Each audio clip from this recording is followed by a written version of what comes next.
पूर्णमिदं पूर्णात् पूर्णमुदच्यते पूर्णस्य पूर्णमादाय पूर्णमेवावशिष्यते। ॐ शान्ति शान्ति शान्तिः। ॐ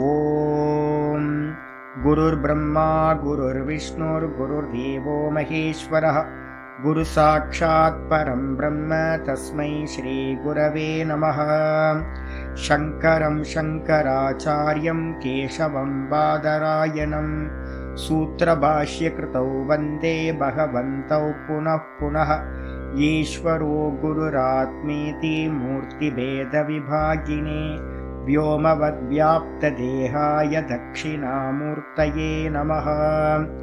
सदाशिवसमारम्भां शङ्कराचार्यमध्यमाम् अस्मदाचार्यपर्यन्तां वन्दे गुरुपरम्पराम्। ॐ यो ब्रह्माणं विदधाति पूर्वं यो वै वेदांश्च प्रहिणोति तस्मै तं हदेवमात्मबुद्धिप्रकाशं मुमुक्षुर्वै शरणमहं प्रपद्ये। ॐ शान्ति शान्ति शान्तिः। ॐ असतो मा सद्गमय तमसो मा ज्योतिर्गमय मृत्योर्मामृतं गमय। ॐ शान्ति शान्ति शान्तिः।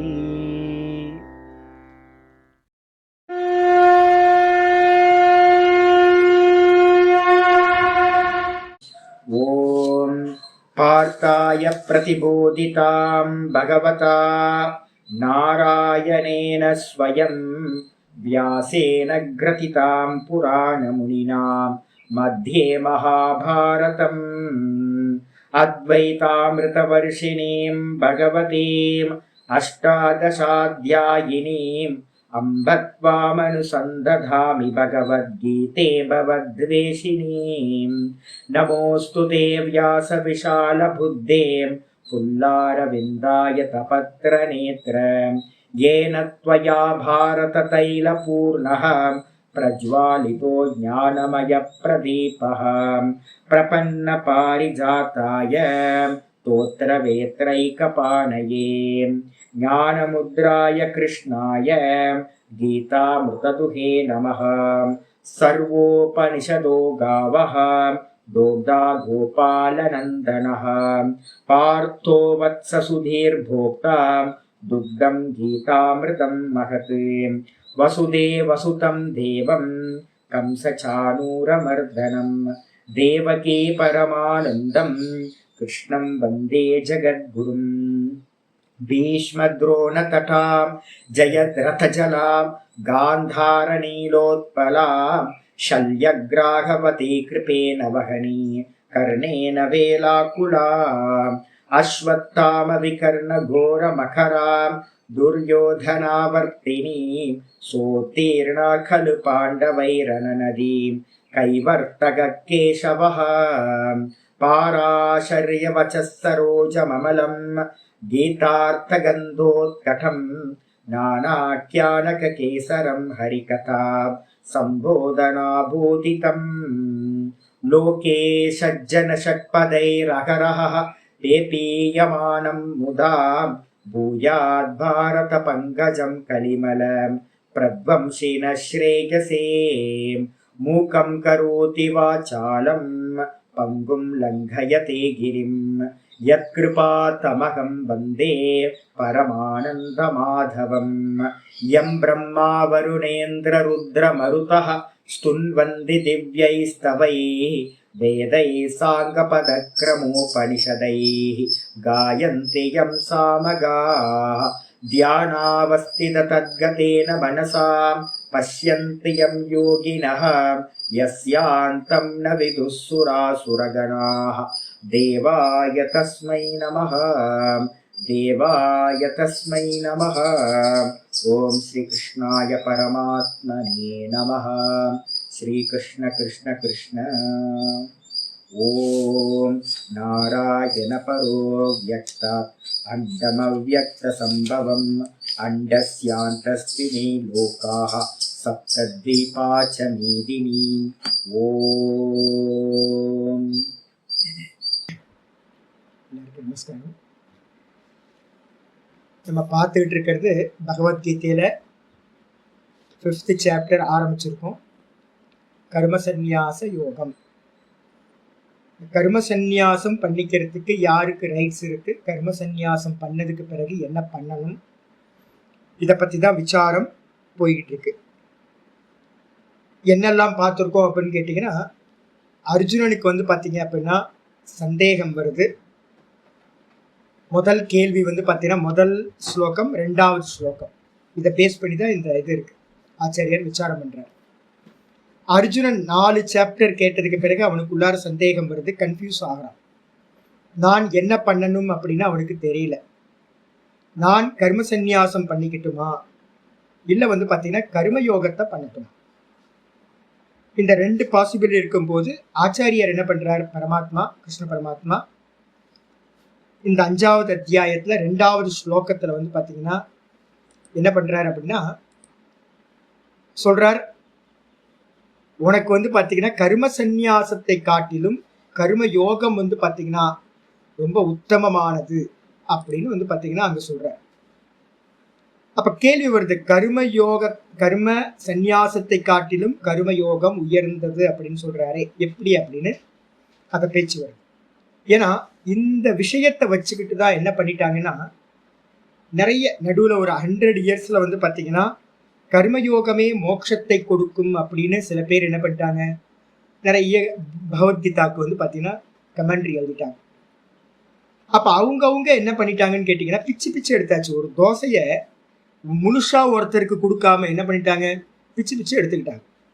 ஒருத்தர் கர்மயோகத்தை தனியாக பிச்சு எடுத்துக்கிட்டார், ஒருத்தர் வந்து பார்த்தீங்கன்னா உபாசனாவை வந்து பார்த்தீங்கன்னா தனியாக பிச்சு எடுத்துக்கிட்டார். கர்மத்தினாலேயே மோட்சம் அப்படின்னு ஒருத்தர் சொன்னார், ஒருத்தர் வெறும் பக்தி பண்ணாவே போதும் மோட்சம் கிடைச்சிருந்தார்.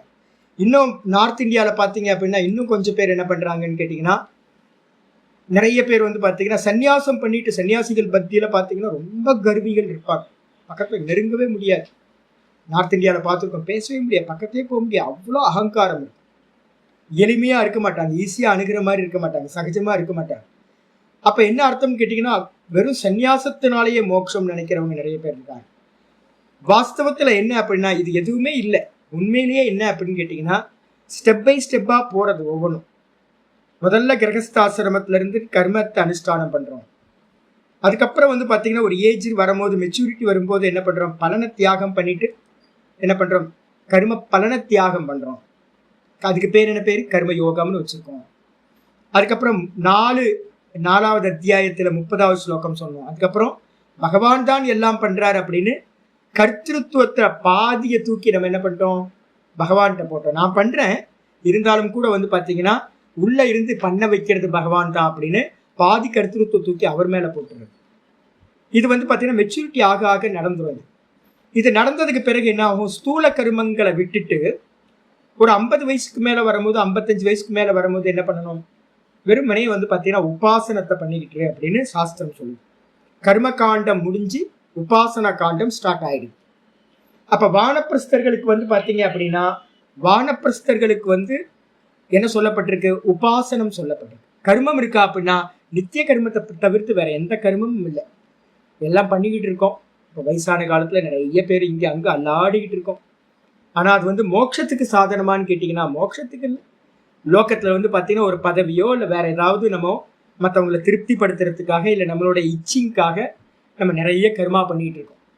ஒரு 60 வயசுக்கு மேலே 55 வயசுக்கு மேலே வெளி விவகாரங்களில் கமிட் ஆகிட்டு நீங்கள் கர்மம் பண்ணிக்கிட்டு இருந்தீங்கன்னா அதுக்கு வந்து பார்த்தீங்கன்னா சாஸ்திரம் அதை என்கரேஜ் பண்ணுறதில்ல, அது மோட்சத்துக்கான சாதனமும் இல்லை. அப்போ ஒரு 55 வயசுக்கு மேலேயே வானப்பிரஸ்த ஆசிரமத்தில் ஸ்தூல கர்மத்தை தியாகம் பண்ணிட்டு சூக்ஷ்ம கர்மம் வந்துவிடும். கர்மா தான் நடக்குது, ஆனால் என்ன பண்ணுறோம், ஸ்தூலத்தை விட்டுட்டு சூக்ஷ்மத்துக்கு வந்துடுறோம். மானச கர்மா அப்படின்னு சொல்லக்கூடிய உபாசனம் அது எங்கே வருது, 7வது அத்தியாயத்திலிருந்து 12வது அத்தியாயம் வரைக்கும் இருக்கிறது சொல்ல போகிறோம் நம்ம. அப்ப அந்த பார்ட் முடிச்ச மாத்திரத்துல உங்களுக்கு என்ன நடக்கும் அப்படின்னு கேட்டீங்கன்னா, அது மெச்சூரிட்டி ஆகும். மெதுவா உபாசன மெச்சூரிட்டி ஆகி நல்லா பார்த்தீங்கன்னா பகவான் இடத்துல 12வது அத்தியாயத்துல முடிக்க போகுது. மையேவ மன ஆதத்ஸ்வ மயி புத்தி நிவேஷய அப்படின்னு ஆச்சாரிய சொல்ற. என்னிடத்திலேயே புத்தியை பார்த்தீங்கன்னா புத்தியையும் மனசையும் என்னிடத்திலேயே நிலைநிறுத்துவாயாக. அப்ப என்ன அர்த்தம்? நிறைய பிராக்டிஸ் பார்த்தீங்கன்னா உள்ளுக்குள்ளார அபியாசம் பண்றோம். வெளியில பண்ணதெல்லாம் கிரகஸ்தாசிரமத்தோடயே முடிஞ்சிருது. அதுக்கப்புறம் உள்ள வந்துடும். அதுக்கப்புறம் பார்த்தீங்கன்னா கொஞ்சம் பார்த்தீங்கன்னா தெரிய ஆரம்பிக்குது. மனசு பார்த்தீங்கன்னா கர்மயோகத்தினால சமத்துவத்தை அடையுது.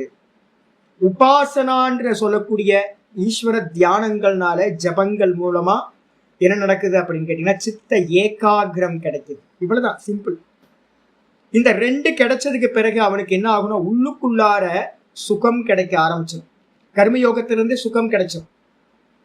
இந்த சுகம் கிடைச்ச மாத்திரத்துல அவன் என்ன பண்ணுவான் அப்படின்னா வெளியில இருக்கிற கர்மங்களை பண்றதுக்கு அவனுக்கு பார்த்தீங்கன்னா ரொம்ப பாரமா போயிடும். சும்மா அப்படியே உட்கார்ந்து இருந்தா போதுமே சுகமா அப்படின்னு தோண ஆரம்பிச்சோம். எதையுமே பண்ணாம சுகமா உட்கார்றதுக்கு பார்த்தீங்கன்னா மனசு பிரசன்னமா இருக்கும். தூங்காது. தூங்காம பிரசன்னமா இருக்கிறது. நல்லா ஓங்கார ஜபத்தை பண்ணி பாருங்க, தெரியும். ஓங்கார ஜபத்தை பார்த்தீங்கன்னா ஒரு லீவு நாள் இப்போ வரப்போகுது. ஒரு 2 மணி நேரம் 3 மணி நேரம் ஓங்கார ஜபத்தை பண்ணினீங்க அப்படின்னா ஒரு 3 நாளுக்கு பண்ணி பாருங்க. ஒரு நாளைக்கு விட்டு விட்டு விட்டு ஒரு 4 மணி நேரம் பண்ணுங்க. காலையில, மத்தியானம், சாயந்தரம், ராத்திரி அப்படின்னு ஒரு 3 நாள் பண்ணீங்கன்னாவே தெரியும். என்னன்னு கேட்டீங்கன்னா உள்ளுக்குள்ளார எதையும் பண்ணணும் வேணாம் அப்படின்னு மனசு சும்மா இருக்க தோணும். அப்படி சும்மா இருக்கிற தோணும் போது, மனசு பிரசன்னமா இருக்கும்போது நம்ம தெரிஞ்சுக்கலாம் கர்மத்துக்கு பண்றதுக்கு அவனுக்கு அதிகாரம் இல்லை. அதுக்கப்புறம் அவன் என்ன பண்றான்? கர்மத்தை தியாகம் பண்றான். ஸ்தூல கர்மமும் தியாகம், சூக்ஷ்ம கர்மத்தையும் தியாகம் பண்றதுக்கு ரைட்ஸ் அவனுக்கு இருக்கு. அப்ப என்ன பண்றான்? குருநாதர்கிட்ட போயிட்டு கர்ம தியாகத்தை முழுசா பண்ணி ஒரு தீட்சையை வாங்கிக்கிறான். இது பார்த்தீங்கன்னா ப்ராப்பரா பார்த்தீங்கன்னா கிரம சந்நியாசம்ன்ற இதை விஷயத்தை நான் சொல்லிட்டு இருக்கேன். வரிசையா ஸ்டெப் பை ஸ்டெப்பா கிரகஸ்தாசிரமத்துல இருந்து வானப்பிரஸ்தம் போய், வானப்பிரஸ்தத்துல இருந்து பார்த்தீங்கன்னா நல்ல அனுஷ்டானம் பண்ணி குருநாதரை போய் பார்த்தீங்கன்னா அடைகிறான். சுவாமி, எனக்கு பார்த்தீங்கன்னா மனசு ரொம்ப பரம திருப்தியா இருக்கு. எனக்கு பார்த்தீங்க அப்படின்னா தீட்சா கொடுத்துருங்க, என்னால கர்மா பண்ண முடியல அப்படின்னு கர்மத்தை பார்த்தீங்கன்னா தியாகம் பண்ணிட்டு நல்லா பார்த்தீங்க அப்படின்னா வெறும் சிரவணம், மனனம், நிதித்தியாசனம் இந்த ப்ராசஸ்க்குள்ளார என்ட்ரு ஆகணும். இது எல்லாமே என்னன்னு கேட்டீங்கன்னா ஸ்டெப்ஸ். இதுல ஏதாவது ஒன்னத்தை எடுத்துக்கிட்டு நீங்க மோட்சம் அடைய முடியுமா அப்படின்னா, இப்ப கர்மகாண்டிகள் என்ன சொல்லுவாங்க? வெறும் கர்மத்தை பண்ணிக்கிட்டே இரு போதும் அப்படின்னு பார்த்தீங்கன்னா ஈஷாவாசியத்துல 2வது மந்திரம் இருக்கு. குருவன்னே வேக கருமானி ஜிஜீவிஷே சதகுசமாகா. பூர்வகாண்டிகள் கர்மகாண்டிகள் சொல்றாங்க. கர்மகாண்டிகள்ன்றது வைதிகத்துல, உலகத்துல எங்க போனீங்கன்னாலும் இப்ப அதான் இருக்கு. சாகர வரைக்கும் பார்த்தீங்கன்னா கர்மம் பண்ணிக்கிட்டே இருக்கிறது. நம்ம அதெல்லாம் பார்த்தீங்கன்னா அப்பாரு 95 வயசுலயும் ஒருத்தர் பார்த்தீங்கன்னா நல்ல இவ்வளோ கர்மத்தை பண்ணிட்டு இருக்காரு, எவ்வளவு நிஷ்டா. அப்ப நம்ம ஸ்துதி பண்ண ஆரம்பிச்சது. மக்கு அந்த ஆளுக்கு புரியல. 95 வயசுல எல்லாம் கர்மா பண்றதுக்கு பார்த்தீங்கன்னா என்ன அவசியம்? இதே மாதிரி வைதிகத்தில் எடுத்துக்கிட்டீங்கன்னாலும் 95 வயசு வரைக்கும் 100 வயசு வரைக்கும் பார்த்தீங்கன்னா கர்மத்தையும் ஹோமத்தையும் கண்டதையும் பித்திருக்கர்மால இருந்து ஆரம்பிச்சு எல்லா கர்மத்தையும் எவ்வளவு வருது யோசிச்சு பாருங்க. மாசம் மாசம் பார்த்தீங்கன்னா 10 ப்ரோக்ராம் வந்துகிட்டு இருக்கு. கேலண்டர் எடுத்தீங்கன்னா இதை பண்ணணும், அதை பண்ணணும், ஒவ்வொன்றா வந்துகிட்டே இருக்கும். அப்ப 95-100 வயசு வரைக்கும் பார்த்தீங்கன்னா ஒருத்தர் கர்மத்தை பண்ணிக்கிட்டே இருக்கிறாருன்னு வச்சுங்களேன். அப்ப அது கர்மகாண்டிகளோட சித்தாந்தம். லௌகிக கர்மம் பண்றவங்களும் அப்படிதான் இருக்காங்க, வைதிக கர்மத்துல இருக்கிறவங்களும் அவங்கதான் இருக்காங்க, அப்படிதான் இருக்காங்க. அது பாத்தீங்கன்னா வேதத்துல பாத்தீங்கன்னா மந்திரம் கர்மகாண்டிகளோட மந்திரம் சொல்லப்பட்டிருக்கு. அப்ப சொல்லுது என்னன்னு கேட்டீங்கன்னா, யாவத் ஜீவம் அக்னிஹோத்திரம் ஜுகியார். எது வரைக்கும் ஜீவிச்சுக்கிட்டு இருக்கியோ அது வரைக்கும் பாத்தீங்கன்னா என்ன பண்ணு, அக்னிஹோத்திரம் முதலிய கர்மங்களை பண்ணிக்கிட்டே இரு அப்படின்னு விதி வச்சிருக்காங்க. அப்ப கர்மகாண்டிகள் என்ன பண்ணிட்டாங்கன்னு கேட்டீங்கன்னா அதோட ஷட் டவுன் பண்ணிட்டு என்ன பண்ணிட்டாங்க, புக்கை மூடி வச்சுட்டு வேதத்தோட புக்கை அதோட நிப்பாட்டிக்கிட்டாங்க. வேதத்துல பாத்தீங்கன்னா இது சொல்லியிருக்கு அப்படின்னு. நல்ல சோல்ஸ் எல்லாமே நல்ல நிஷ்டை உடையவங்க. கர்மகாண்டிகள்கிட்ட இருக்கிற நிஷ்டா வேற யார்கிட்டையுமே இருக்காது. அவ்வளோ பக்கா நிஷ்டா உடையவங்க. ஆனா என்ன பண்ணிட்டாங்க, கர்மத்தோட நின்று போயிட்டாங்க. அப்ப அவங்க கர்மத்தோட நின்று போயிட்டாங்க. நீங்க மதுரா பிருந்தாவன் மாதிரியான இடத்துக்கெல்லாம் போனீங்கன்னா அங்க என்ன இருக்கும் அப்படின்னா பக்தியே போதும் அப்படின்னு ஜபமே போதுமானது அப்படின்னு 24 மணி நேரம் வந்து பார்த்தீங்கன்னா ஜபமாலையை ஊட்டிக்கிட்டே இருப்பாங்க. பூஜைகளை வந்து பார்த்தீங்கன்னா டாக்கூருக்கு பூஜையை பண்ணுவாங்க. ராமனுக்கும் சீதைக்கும் வந்து பூஜை பண்ணிட்டு இருப்பாங்க ஒரு பக்கம் கிருஷ்ணனுக்கும் ராதைக்கும் பூஜை பண்ணிட்டு இருப்பாங்க. இது பாட்டுக்கு நடந்துகிட்டே இருக்கும். இங்க பக்கம் வந்து பார்த்தீங்கன்னா தமிழ்நாட்டு பக்கம் வந்தீங்கன்னா தமிழ்நாடு கர்நாடகாவை பார்த்தீங்கன்னா சிவ பூஜை வந்து பார்த்தீங்கன்னா நல்லா பண்ணிக்கிட்டே இருப்பாங்க. இதுவே போதும் அப்படின்னு. அப்போ ஒருத்தர் கர்மத்தோட டிராப் ஆயிட்டார், ஒருத்தர் வந்து பார்த்தீங்க அப்படின்னா உபாசனம் சொல்லக்கூடிய பூஜையோட டிராப் ஆயிட்டார். அதுக்கப்புறம் வந்து பார்த்தீங்கன்னா ஞானம் அப்படின்றத என்ன பண்ணிட்டாங்க, கொஞ்சம் பேர் என்ன பண்ணிட்டாங்க, கர்மம் தேவையில்லை, உபாசனமும் தேவையில்லை, எது போதும், வெறும் ஞானம் மாத்திரமே போதும் அப்படின்னு என்ன பண்ணிட்டாங்க, ஞானத்தை மட்டும் பிடிச்சுக்கிட்டாங்க. வெறும் வரட்டுத்தனமா வந்து பார்த்தீங்கன்னா வெறும் சப்த அர்த்தங்களை மட்டும் கிரகணம் பண்ணிக்கிட்டு. இந்த ப்ராசஸ் என்னன்றதே வந்து பார்த்தீங்கன்னா பூரணமான ப்ராசஸ் வந்து பார்த்தீங்கன்னா நீங்க சாதனா பஞ்சகம் அப்படின்னு ஒரு டெக்ஸ்ட் ஆச்சாரியார் பண்ணியிருக்காரு. அதுல பார்த்தீங்கன்னா தெரியும் 40 கட்டளை வந்து பார்த்தீங்கன்னா ஒரு மனுஷனுக்கு வந்து பார்த்தீங்கன்னா ஸ்டெப் பை ஸ்டெப்பா ஒவ்வொரு படிப்படியா ஏறி மோட்சத்தை அடையிறதுக்கான ஒரு மார்க்கம் தான் இந்த மொத்த வேதத்துல சொல்லக்கூடியதும் பகவத்கீதையில சொல்லக்கூடியதும் இந்த மெத்தட் தான். இப்ப நமக்கு என்ன கிடைக்கணும் அப்படின்னு கேட்டீங்கன்னா நம்மளுடைய கோல் வந்து பார்த்தீங்கன்னா டைரக்டா மோட்சத்துக்கு சாதனம் எது அப்படின்னு கேட்டீங்கன்னா நிதித்தியாசனம் தான் வந்து பார்த்தீங்கன்னா அந்தரங்க சாதனம், ஆத்ம தியானம். ஆத்ம தியானத்தினால மட்டும்தான் அந்த ஆத்மாவை பிரம்மத்தை அனுபூதி செய்ய முடியும்.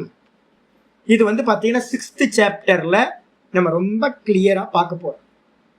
இப்ப அதுக்காக தான் ப்ரிப்பரேஷன் நடந்துகிட்டு இருக்கு. அப்ப வந்து பார்த்தீங்கன்னா ஆத்ம தியானத்தினால மட்டும்தான் அனுபூதி பண்ண முடியும்.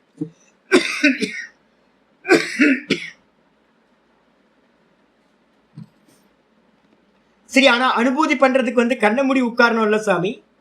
கண்ண மூடி உட்காரும் போது பலவிதமான எண்ணங்கள் வந்துச்சு அப்படின்னா, கமிட்மெண்ட் வந்துச்சு அப்படின்னா, அந்த பலவிதமான கமிட்மெண்ட் வந்து சித்தத்தை வந்து சஞ்சலம் படுத்திக்கிட்டு இருக்கு அப்படின்னா நீங்க என்ன பண்ண முடியாது, அந்த தான்ல நிக்கிறதுன்றது சம்பவிக்காது. அப்ப தான்ல நின்று அந்த ஆத்ம தியானத்தை நல்ல முறையில பண்ணி அனுபூதி பண்ணணும் அப்படின்னா மனசு வந்து பார்த்தீங்கன்னா சஞ்சலம் இல்லாம இருந்தா மட்டும்தான் அது முடியும். அப்ப அந்த சஞ்சலம் இல்லாம இருக்கிறது வந்து அதுவும் பின் பாயிண்ட்ல நிக்கணும் அப்படின்னா நம்ம நிர்குண நிராகாரம். ஆத்மாக்கு என்ன இருக்கு, குணம் இல்லை, நாமம் இல்லை, எதுவுமே இல்லை, எந்த குணங்களும் இல்லை, எந்த நாமமும் இல்லை. அப்போ நாமரூப குணங்கள் இல்லாத ஆத்ம தத்துவத்துல நிக்கணும் அப்படின்னா சிரவண மனன நிதித்தியாசனத்துல சொல்லக்கூடிய ஆத்மாவை அதுல நிக்கணும் அப்படின்னா அதுக்கு ப்ரிப்பரேஷன் என்ன பண்ணுது அப்படின்னு கேட்டீங்கன்னா ஏதாவது சகுனத்துல என்ன பண்ண வேண்டியிருக்கு, மனசை வந்து பாத்தீங்கன்னா ஒண்ணுத்துல நிக்க வச்சு அபியாசம் பண்ண வேண்டியிருக்கு. ஈஸ்வரனோட ஏதோ ஒரு நாமம் ஏதோ ஒரு ரூபத்துல மனசை நிக்க வைக்க வேண்டியது ஒரு சாமர்த்தியம். சிரவண மனன நிதித்தியாசனத்துக்கு வரத்துக்கு முன்னாடி, சிரவணத்துக்கு முன்னாடியே என்ன பண்றோம் அப்படின்னு கேட்டீங்கன்னா ஒரு உபாசனையை கொடுத்து அந்த உபாசனையினால என்ன பண்றோம், சித்த ஏகாகிரம் வரணும் அப்படின்னு இது பண்றோம்.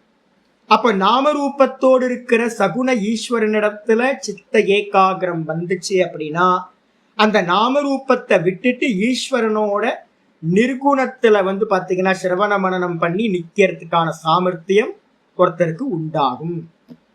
சரி, அந்த சகுன தியானத்தை பண்றதுக்கு முன்னாடி என்ன பண்ண வேண்டியிருக்கு, இப்ப நம்ம ராம் ராம் ராம் ராம் சொன்னா எனக்கு வந்து பார்த்தீங்கன்னா ஃபோன் வந்துகிட்டே இருக்கும். நம்ம உபாசகர்கள் உபாசனை இப்போதானே ஆரம்பிச்சிருக்கீங்க நிறைய பேர்.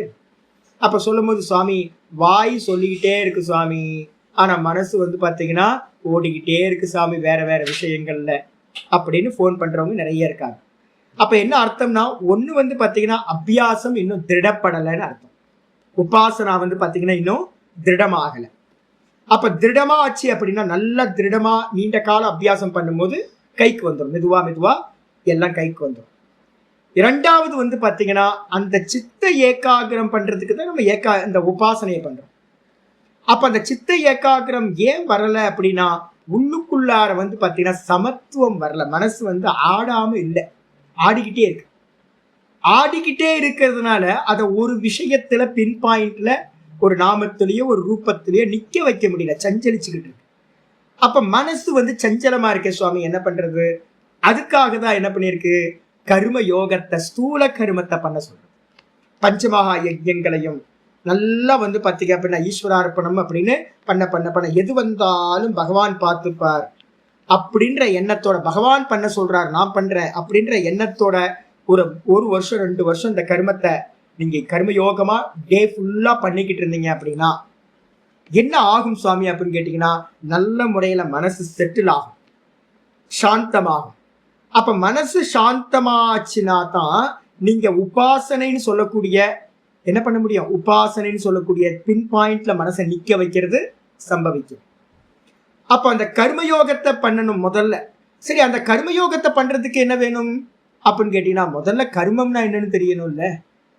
ஒரு ஈஸ்வர பூஜையையோ சாஸ்திரிய கர்மங்களையோ பண்ணினாதான் நமக்கு என்ன கிடைக்கும் அப்படின்னா கர்மத்தை பண்ற சாமர்த்தியம் நமக்கு வந்து பாத்தீங்கன்னா உண்டாகும். அப்ப ஸ்டெப்ஸ் எடுத்துக்கிட்டீங்கன்னா, முதல்ல வந்து பாத்தீங்கன்னா சாஸ்திரத்துல சொல்லாத கர்மங்கள் எல்லாத்தையும் விட்டுட்டு ஊர் ஃபுல்லா கர்மம் பண்ணிட்டு இருப்போம். சொதர்மம்னு என்னன்னு தெரியவே தெரியாது நமக்கு.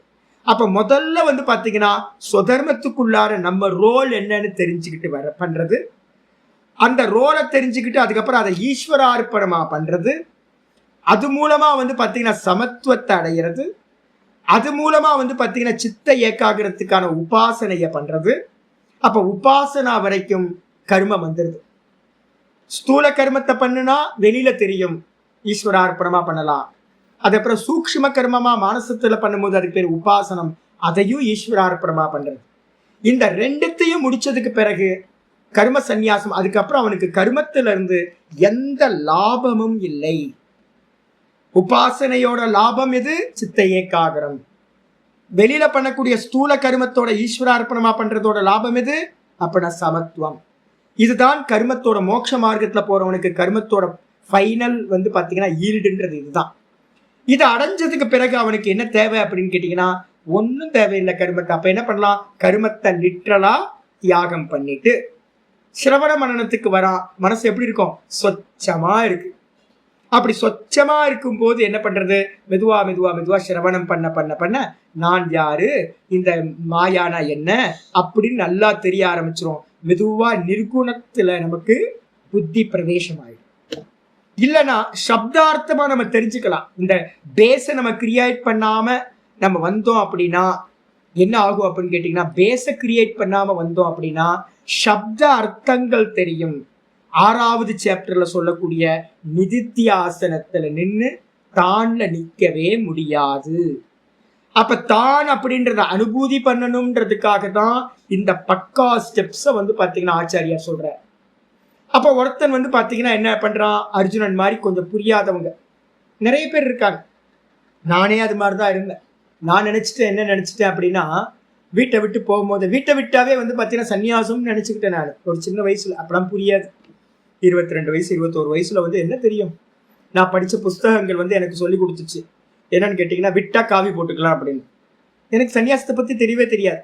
நான் போனோன்னு ஒரு நாகா ஆசிரமத்துல போய் சேர்ந்தேன். விவேகானந்தர் மேல எனக்கு ரொம்ப ஒரு விவேகானந்தர் தான் எனக்கு வந்து பாத்தீங்கன்னா மாடல். ரிஷிகேஷ் போறதுக்கு முன்னாடியே வந்து பாத்தீங்கன்னா அங்க போனோடனே விவேகானந்தர் எங்க தங்கியிருந்தாருன்னு எனக்கு தெரியும். சந்திரபாகா அப்படின்னு ஒரு ஆசிரமம் இருக்கு. ஒரு நதி, சந்திரபாகான்ற நதி கங்கால வந்து கலக்குது. தயானந்த ஆசிரமம் யாராவது போனீங்கன்னா அங்கிருந்து பக்கத்துல கேளுங்க, சந்திரபாகா நதி இருக்காமே எங்க அப்படின்னு கேளுங்க.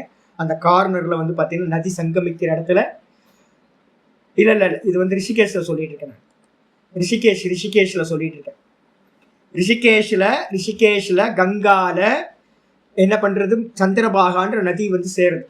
அந்த இடத்துல என்ன பண்ணியிருக்காரு அப்படின்னா, நம்ம விவேகானந்தர் வந்து பார்த்தீங்கன்னா அங்கே தங்கியிருந்தார். எனக்கு விவேகானந்தர் மேலே ஒரு பெரிய காதல் உண்டு, சின்ன வயசு. அப்போ வந்து பார்த்தீங்கன்னா அங்கே போய் நான் தங்கினேன். அந்த ஆசிரமம் வந்து பார்த்தீங்கன்னா ஒரு நாகா ஆசிரமம். எனக்கு நாகான்ற சந்நியாசம் தெரியாது, என்னன்னே தெரியாது. அங்கே போய் ஒரு 10 நாள் தங்கினோன்னு அவன் வந்து பார்த்தீங்கன்னா அங்கே இருக்க ஒரு 2 சன்னியாசிகள் வந்து கஞ்சா அடிச்சுட்டு இருப்பான். கஞ்சா அடிச்சுட்டு நாள் ஃபுல்லாக கஞ்சா தான். என்னை வந்து பார்த்தீங்கன்னா ஒருத்தர் வந்து என்ன எதுக்கு வந்திருக்கீங்க அப்படின்னா, நான் சொன்னேன் சன்னியாசம் எடுத்துக்கிறதுக்கு. அரைக்குறை கொஞ்சம் வந்து பேசி புரிய வச்சாச்சு. அப்படியா, சரி எடுத்துருவோம் அப்படின்ட்டு வந்து பார்த்தீங்க அப்படின்னா என்னை கூட்டிகிட்டு போய் ஒரு மொட்டையை போட்டாங்க. இதெல்லாம் தெரிஞ்சுங்க. ஒரு மொட்டையை போட்டுட்டு என்ன பண்ணாங்கன்னு கேட்டீங்கன்னா, ஒத்த ருத்ராட்சத்தை இதில் கைத்தில் கட்டி விட்டாங்க. மொட்டை கொட்டை, ருத்ராட்ச கொட்டை வந்தாச்சு. வந்ததுக்கு பிறகு எனக்கு ஒரே சந்தோஷம், ரொம்ப எனக்கு சன்னியாசம் அவங்க சொல்லிட்டாங்க, ஹரித்வாருக்கு போகிறோம் 2 நாளில் உங்களுக்கு சன்னியாசம் அப்படின்னு. இது எப்போ நடக்குது அப்படின்னு கேட்டிங்கன்னா ஒரு நவம்பர் மாதம். அப்போ வந்து பார்த்தீங்கன்னா ஒரு சன்னியாசியை நான் பார்த்தேன். அவர் சொன்னார், என்ன வேஷம் புதுசாக இருக்குது, நேற்று வரைக்கும் வேறு மாதிரி இருந்தேன், இன்னைக்கு வந்து பார்த்தீங்கன்னா மொட்டை கொட்டை இதெல்லாம் போட்டிருக்கீங்க, என்ன? நான் ஒரு சின்ன குழந்தை மாதிரியே நான் வந்து பார்த்தீங்கன்னா சந்தோஷப்பட்டு சொல்கிறேன், எனக்கு நாளைக்கு கல்யாணம்னு எப்படி ஏதோ ஒரு ஃபிலிமில் சொல்கிற மாதிரி எனக்கு நாளைக்கு சன்னியாசம்னு எனக்கு ஒரே பறந்துட்டு இருக்கு அப்படியே மனசு. சொன்ன மாத்திரத்தில் அவர் உடனே அடுத்த வார்த்தை சொன்னார், சன்னியாசமா? நவம்பர் மாதத்துல எவன் சன்னியாசம் கொடுப்பான் உங்களுக்கு? எனக்கு அப்பயே ஒரு அடித்தும்னு, ஏன் நவம்பர் மாதத்துல சன்னியாசம் கொடுக்க மாட்டாங்களா? அப்பதான் அவர் சொல்றாரு என்னன்னு கேட்டீங்கன்னா, குரு பூர்ணிமா தான். இப்போ நம்ம குரு பூர்ணிமா போச்சு பார்த்தீங்களா, இதுதான் சன்னியாசம் கொடுக்கறதுக்கு லாஸ்ட் டே. இதுக்கப்புறம் சன்னியாசம் கொடுத்தா எப்போ கொடுக்கணும் அப்படின்னு கேட்டிங்கன்னா, உத்தராயண காலம் ஸ்டார்ட் பண்ணோன்னு தான் என்ன பண்ணுவாங்க, சன்னியாசம் கொடுப்பாங்க. தட்சிணாயன காலத்தில் வந்து பார்த்தீங்கன்னா சன்னியாசம் கொடுக்க மாட்டாங்க. தட்சிணாயன காலத்தில் ஒரே ஒரு திதி மட்டும்தான் உகந்த திதி. என்னன்னு கேட்டிங்கன்னா குரு பூர்ணிமா மட்டும்தான். எனக்கு ஆச்சரியமா, சன்னியாசம் வாங்குறதுக்கு ஒரு டேட் இருக்கா, அதுக்கு ஒரு நாள் பார்க்கணுமா அப்படின்னு. அவர் என்ன பண்ணாருன்னு கேட்டிங்கன்னா, யார் சன்னியாசம் கொடுக்க போறா அப்படின்னு கேட்டோன்னே, இது மாதிரி அந்த நாகா பாபா சொல்லியிருக்காரு அப்படின்னு. நாகா பாபாவா? ஐயோ சாமி, நாகா சன்னியாசம் வாங்கினீங்கன்னா வேற மாதிரி போயிடும் சாமி அப்படின்னு என்ன பண்ணார், என்னை நேராக கூட்டிட்டு போய் என்னோட ஆச்சாரிய சுவாமிகிட்ட கொண்டு போய் விட்டார். இன்ட்ரடியூஸ் பண்ணி வைக்கிறேன். வச்சோடனே என்னோட ஆச்சாரிய சுவாமி வந்து பார்த்தீங்கன்னா கர்நாடகா மாத்தோ சம்பிரதாயத்தில் வந்தவர். அவர் என்னை பார்த்தோன்னே என்னோட ஆச்சாரிய சுவாமிகிட்ட வந்து பார்த்தீங்கன்னா ரொம்ப அவர் மேலே ஒரு அட்டாச்மெண்ட் உண்டாச்சு. நான் போனோடனே வந்து பார்த்தீங்கன்னா என்ன பண்ணியிருக்கேன் தெரியுங்களா, மேலே வந்து பார்த்தீங்கன்னா ஒரு ஒரு நல்ல டார்க் க்ரீனில் வந்து லீ ஷர்ட் வந்து பார்த்தீங்கன்னா ஒரு நல்ல திக்காக இருக்கும், நல்ல ஒரு அஃபிஷியல்ஸ் யூஸ் பண்ணுற ட்ரெஸ். கீழே வந்து பார்த்தீங்கன்னா ஒரு காவி வேட்டி, நானே காவி வேட்டியை வாங்கி கட்டிக்கிட்டு வந்து பார்த்தீங்க அப்படின்னா மொட்டை, கழுத்துல கொட்டை, ருத்ராட்ச கொட்டை, அப்புறம் திரிப்புன்றம், அது கூட ஒழுங்கா போட தெரியாது, திரிப்புன்றம் கூட அப்படி விபூதி எடுத்து பூசிக்கிட்டு என்னோட ஷேப்பை பார்த்தீங்கன்னா என்னடா அவன் பைத்தியக்காரனா அப்படின்னு இருக்கும். ஏன்னா நம்மளுடைய நினைப்பு என்ன இருக்கு அப்படின்னு கேட்டிங்கன்னா, ஏதோ சன்னியாசம் அவ்வளோதான். அதை பற்றி என்னன்ற எந்த நாலேஜும் இல்லாமல் நான் வந்து அங்கே போய் என்னோட ஆச்சாரியர்கிட்ட நிற்கும் போது என்னோட ஆச்சாரியர் ஒரே வார்த்தை, என்ன வேஷம் இது? சாமி கேட்ட ஒரே வார்த்தை, ஃபஸ்ட்டு வார்த்தை என்னடா, என்ன வேஷம் இது அப்படின்னாரு. யார் காவி வேட்டி கொடுத்தா? நானே வாங்கி கட்டிக்கிட்டேன் சாமி, ரொம்ப பெருமையாக சொன்னேன். நானே வந்து ஹரித்வாரில் வாங்கி கட்டிக்கிட்டேன், எல்லாத்தையும் விட்டாச்சு சுவாமி, எல்லாத்தையும் கங்காவில் தூக்கி போட்டேன். அப்போ சொன்ன மாத்திரத்தில் வந்து பார்த்தீங்கன்னா என்னோட சாமி சொன்னார், ஃபஸ்ட்டு அந்த காவி வேட்டியெல்லாம் கழட்டு, இந்த ட்ரெஸ் எல்லாம் கழட்டு அப்படின்னு. என்னோட சாமி என்ன பண்ணார், வெள்ளை வஸ்திரத்தை எடுத்து எனக்கு வந்து பார்த்தீங்கன்னா அங்கவஸ்திரமும் வேஷ்டியும் வந்து பார்த்தீங்கன்னா சுவாமி முதல்ல கொடுத்து என்ன பண்ணார் அப்படின்னு கேட்டீங்கன்னா, பேசாமல் நான் சொல்கிற மாதிரியே கேட்கணும். அதனால வந்து பார்த்தீங்கன்னா நான் ஒரு ஆசிரமம் சொல்கிறேன், அங்கே போய் தங்கு அப்படின்னு கூட இன்னொரு சுவாமியை அனுப்பி இவர் போய் அங்கே தங்க வை அப்படின்னு. தங்க வச்சோன்னே நான் என்ன பண்ணுறது, டெய்லி காலையில் என்கிட்ட வந்து வந்துடணும் அப்படின்ட்டு.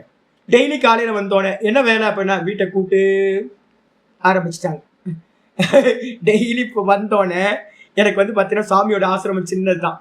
ஆசிரமத்தை வந்து கிளீன் பண்ணுறது, சுவாமியோட கௌப்பீனத்தை வாஷ் பண்ணுறது, துணியை வாஷ் பண்ணி காய போடுறது. ஒரு பக்கம் சுவாமி பாடம் போயிட்டு இருக்கோம், எனக்கும் அதுக்கு சம்பந்தமே இருக்காது. நான் என்ன பண்ணுவேன், வீட்டு சுவாமியோட வேலை எல்லாத்தையும் பண்ணிட்டு இருப்பேன். இதே தான் வந்து பார்த்தீங்கன்னா நீண்ட காலம் போச்சு, ஒரு 6 மாதம் வரைக்கும் வந்து பார்த்தீங்கன்னா போயிட்டு இருந்துச்சு. அதுக்கப்புறம் சுவாமி என்ன பண்ணார் அப்படின்னு கேட்டிங்கன்னா, மெதுவாக வந்து பார்த்தீங்கன்னா காரியம் பண்ணிக்கிட்டே இருக்கும்போது, வா கொஞ்சம் டெய்லி வந்து பார்த்தீங்கன்னா சும்மா வந்துட்டு இருக்க, நாளையிலேருந்து காலையில் 5 மணிக்கே இங்கே இருக்கணும், யோகாசனம் கற்றுக்கணும் நீ அப்படின்னு. சரி அப்படின்ட்டு வந்து பார்த்தீங்கன்னா காலையிலேயே வந்துட்டு அப்போ யோகா ப்ராக்டிஸ் கொஞ்சம் மெதுவாக நடக்க ஆரம்பிச்சது. பாருங்க ப்ராசஸ் பாருங்க. முதல்ல வந்து பார்த்தீங்கன்னா கர்மயோகமாக ஒரு காரியம், எனக்கும் அந்த கர்மத்துக்கும் எந்த ஒரு சம்பந்தமும் இல்லை. அப்போ கர்மயோகமாக பண்ணுற காரியம், அதுக்கு அடுத்தது வந்து பார்த்தீங்க அப்படின்னா மெதுவாக யோகாபியாசங்களோட சேர்ந்தது. என்ன பண்ணிட்டு இருக்க, நான் ஜபிச்சுக்கிட்டு இருக்கேன் சுவாமி, ஓகே அப்படியே ஜபத்தை கண்டினியூ பண்ணு. நான் கொஞ்சம் பிராணாயாமம் பண்ணிட்டு இருக்கேன், அப்படியே கண்டினியூ பண்ணு, கூட சேவை பண்ணிக்கோ. இது பாட்டுக்கு போயிட்டு இருக்கும் போது என்ன நான் சொன்னேன்ல, நேற்று கிளாஸ்லேயே சொன்னேன், எல்லாம் சன்னியாசத்துக்கு ப்ரிப்பேர் ஆகிட்டு இருக்காங்க. அப்போ நானும் வந்து பார்த்தீங்கன்னா சுவாமி எனக்கு சன்னியாசம் அப்படின்னா சுப்ரகோன்னு சொல்லி அனுப்பிட்டேன். அதுக்கப்புறம் வந்து பாத்தீங்கன்னா எனக்கு தனியா வந்து கேட்கும் போது என்னன்னு கேட்கும் போது சுவாமி சொன்னார், என்னன்னு கேட்டீங்கன்னா, சந்நியாசம் நீ நினைக்கிற மாதிரி இல்லப்பா, கேட்டா கொடுத்துடுற மாதிரி சந்நியாசம் இல்லை. ஏதோ ஒரு 50 100 கேட்டேன் நான் எடுத்து கொடுத்துட்றேன், அது மாதிரி சந்நியாசத்தெல்லாம் கொடுக்க முடியாது. இது ஒரு பெரிய தத்துவம் இது. அதனால வந்து பாத்தீங்கன்னா அதை பத்தி புரியணும் அப்படின்னா நல்லா சாஸ்திர அத்தியனம் பண்ணதுக்கு பிறகுதான் எதுக்கு சந்நியாசம் ஃபர்ஸ்ட் எடுத்தோட கேள்வி வரும். எதுக்கு சந்நியாசம்? ஏன் வெள்ளை வஸ்திரத்திலேயே இருந்துகிட்டு பிரம்மச்சாரியாவே இருந்துகிட்டு ஏன் சந்நியாசம் இல்லாம வந்து பாத்தீங்கன்னா இதுக்கு அடைய முடியாதா, மோட்சத்தை அடைய முடியாதா அப்படின்னு இப்பவும் நான் யாராவது வந்தாங்கன்னா முதல் கேள்வி கேட்கறது, இப்போ ஒரு 15 வருஷத்து எனக்காக நிறைய பேர் வந்தாங்க, தீட்சைக்காக வந்தாங்க, கொஞ்சம் பேர் கொடுத்தேன், கொஞ்சம் பேர் கொடுக்கல. அப்ப வரவங்கள்ட்ட எல்லாத்துலயும் நான் வந்து கேட்கிற முதல் கேள்வி, என்னோட ஆச்சாரியார் என்கிட்ட கேட்ட கேள்விதான் கேட்கிறேன்.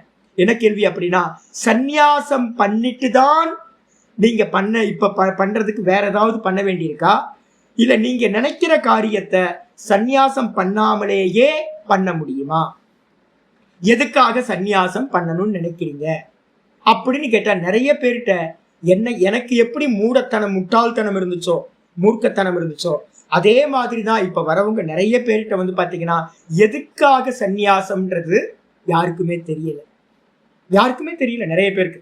அப்ப இந்த லோக்கத்துல வந்து பாத்தீங்கன்னா சந்நியாசத்தை பத்தினது ஒரு ஐடியா வந்து பாத்தீங்கன்னா யாருக்குமே இல்லை.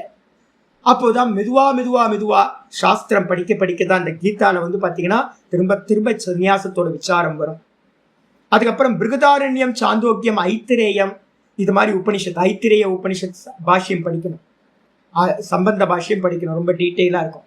அதுக்கப்புறம் பிருகதாரண்யம் ஃபுல்லா படிக்கணும், அதுலதான் ரொம்ப எலாபரேட்டா யாக்ஞவல்யரோட பிரகரணத்துல இதை பத்தி ரொம்ப டீட்டெயிலா வருது.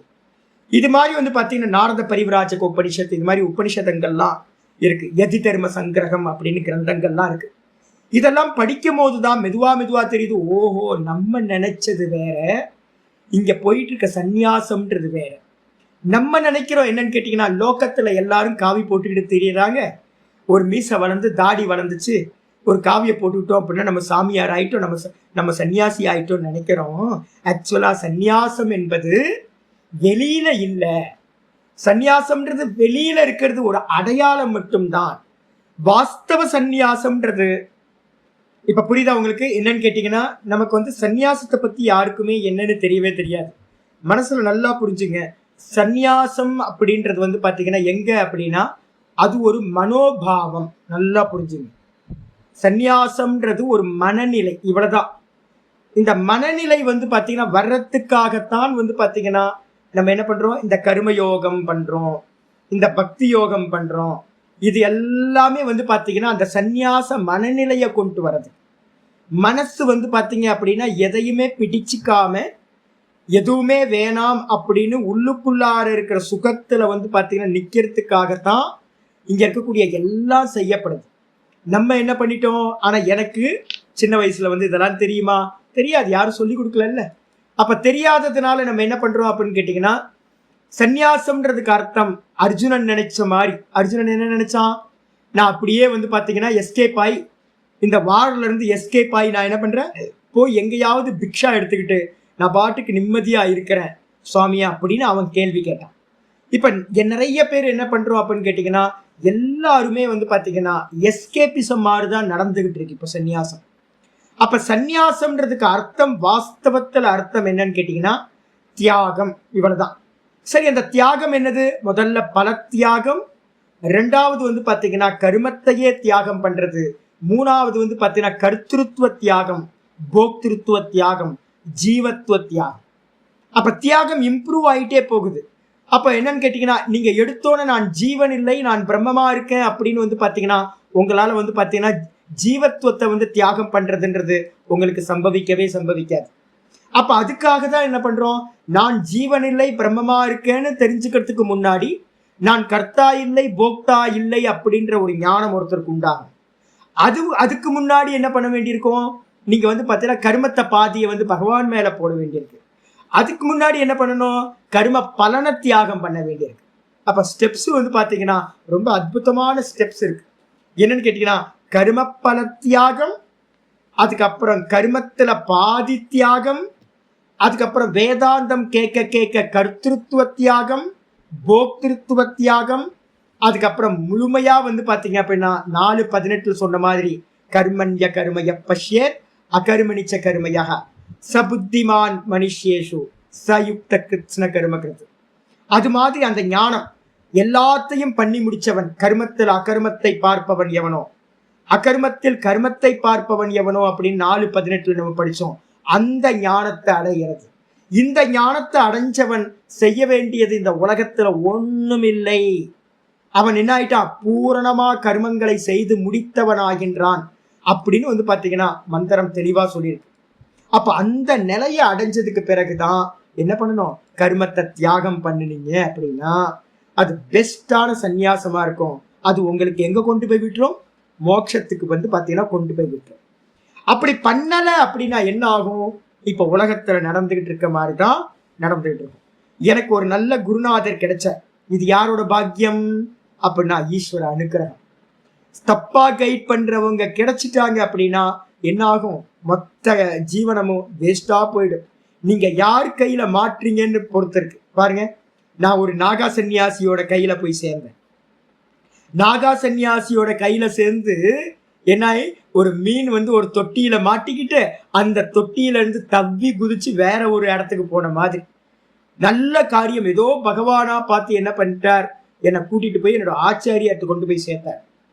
அந்த சுவாமியும் வந்து பார்த்தீங்கன்னா நிவர்த்தி மார்க்கத்துல நல்லா பாடம் படிச்சு பாடம் சொல்லி கொடுக்கறதுனால என்ன ஆச்சு அப்படின்னு கேட்டீங்கன்னா எனக்கு ரொம்ப பாக்கியமா போச்சு. அவருக்கு விஷன் இருந்ததுனால நான் தப்பிச்சேன். அப்படி விஷன் இல்லாதவங்களுக்கு வந்து பார்த்தீங்கன்னா ஏதோ ஒரு ப்ரோக்ராம் நடந்துகிட்டு இருக்கு. நிறைய இடத்துல ஆசிரமங்கள்ல நிறைய கிரியேட் பண்ணி வச்சிருப்பாங்க. கிரியேட் பண்ணி வச்ச மாத்திரத்துல எல்லாத்துக்கும் வந்து பார்த்தீங்கன்னா சம்பளம் இல்லாத வேலைக்காரன் தேவை.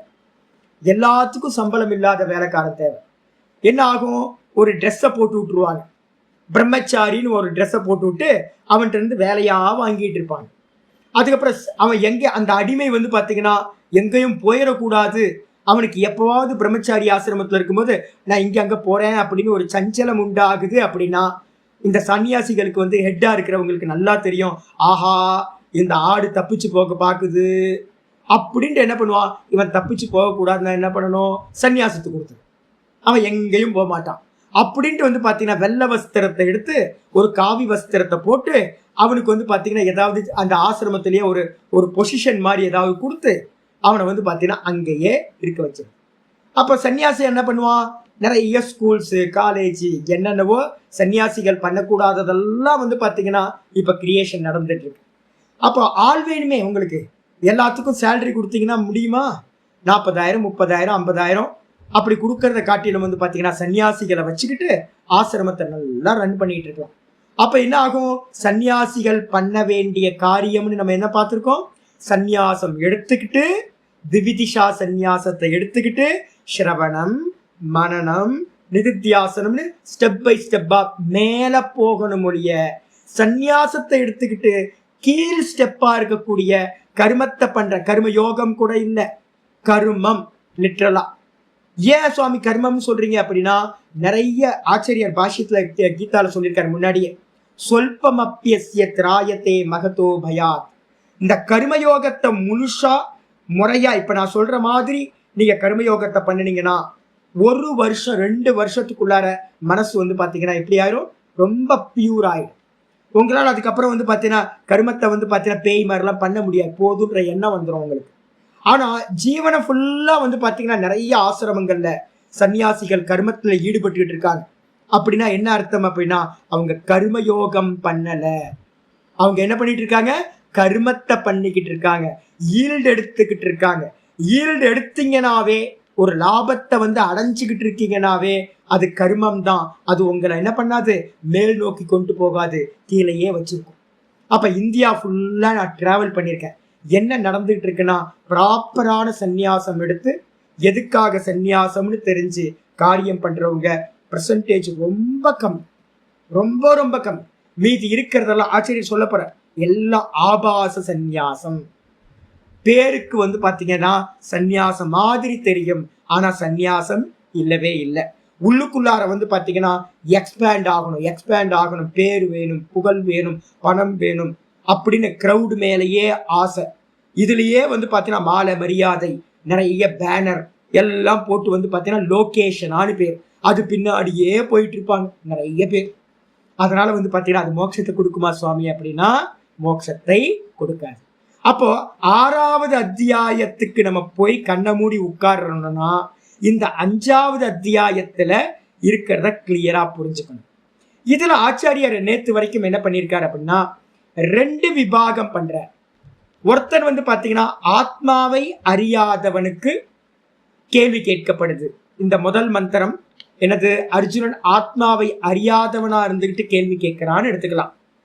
ஆத்மாவை அறியாதவனுக்கு கர்மயோகம் சிறந்ததா, கர்ம யோகத்தை காட்டிலும் கர்ம சந்நியாசம் சிறந்ததா அப்படின்னு அஞ்ஞானிக்கு முன்னாடி 2 பாசிபிள் இருக்கு. எனக்கு முன்னாடி 21 வயசுல வந்து பாத்தீங்கன்னா எனக்கு முன்னாடி அதுதான் இருந்துச்சு. அப்ப எனக்கு அந்த கேள்வி கூட வரல. நான் சன்னியாசம் எடுத்துக்கணும்னு நினைச்சேன். என்னோட ஆச்சாரியார் எனக்காக டிசைட் பண்ற. இங்க கிருஷ்ணர் வந்து பாத்தீங்கன்னா அர்ஜுனனுக்காக டிசைட் பண்ற மாதிரி என்ன பண்றார், என்னோட ஆச்சாரியார் சொன்னார் இவனுக்கு சந்நியாசம் உகந்ததல்ல, அவனுக்கு சூட்டபிள் இல்லை அப்படின்னு என்ன பண்ணார், குரு சேவையிலையும் நல்ல அனுஷ்டானங்கள்லையும் பிரவருத்தி பண்ண வச்சார். அதே மாதிரி தான் வந்து பாத்தீங்கன்னா அப்போ ஒவ்வொரு அஞ்ஞானிக்கு முன்னாடியும் 2 பாசிபிள் என்ன இருக்கு, யாரும் கேட்க போறது இல்லை. சந்நியாசமும் எடுத்துக்கலாம், இல்ல வந்து பாத்தீங்கன்னா கர்ம யோகத்தையும் பண்ணலாம். இது ஒரு கேட்டகரி. இதுக்கப்புறம் வந்து பாத்தீங்கன்னா ஆத்மாவை அறிந்தவனுக்கு, யார் ஆத்மாவை அறிஞ்சா, ஆத்மாவை அறிஞ்சான்றதுக்கு வாஸ்தவ அர்த்தம் என்ன தெரியுங்களா, மனனத்தை முடிச்சவன் தான் வாஸ்தவத்துல ஆத்மாவை அறிந்தவன்.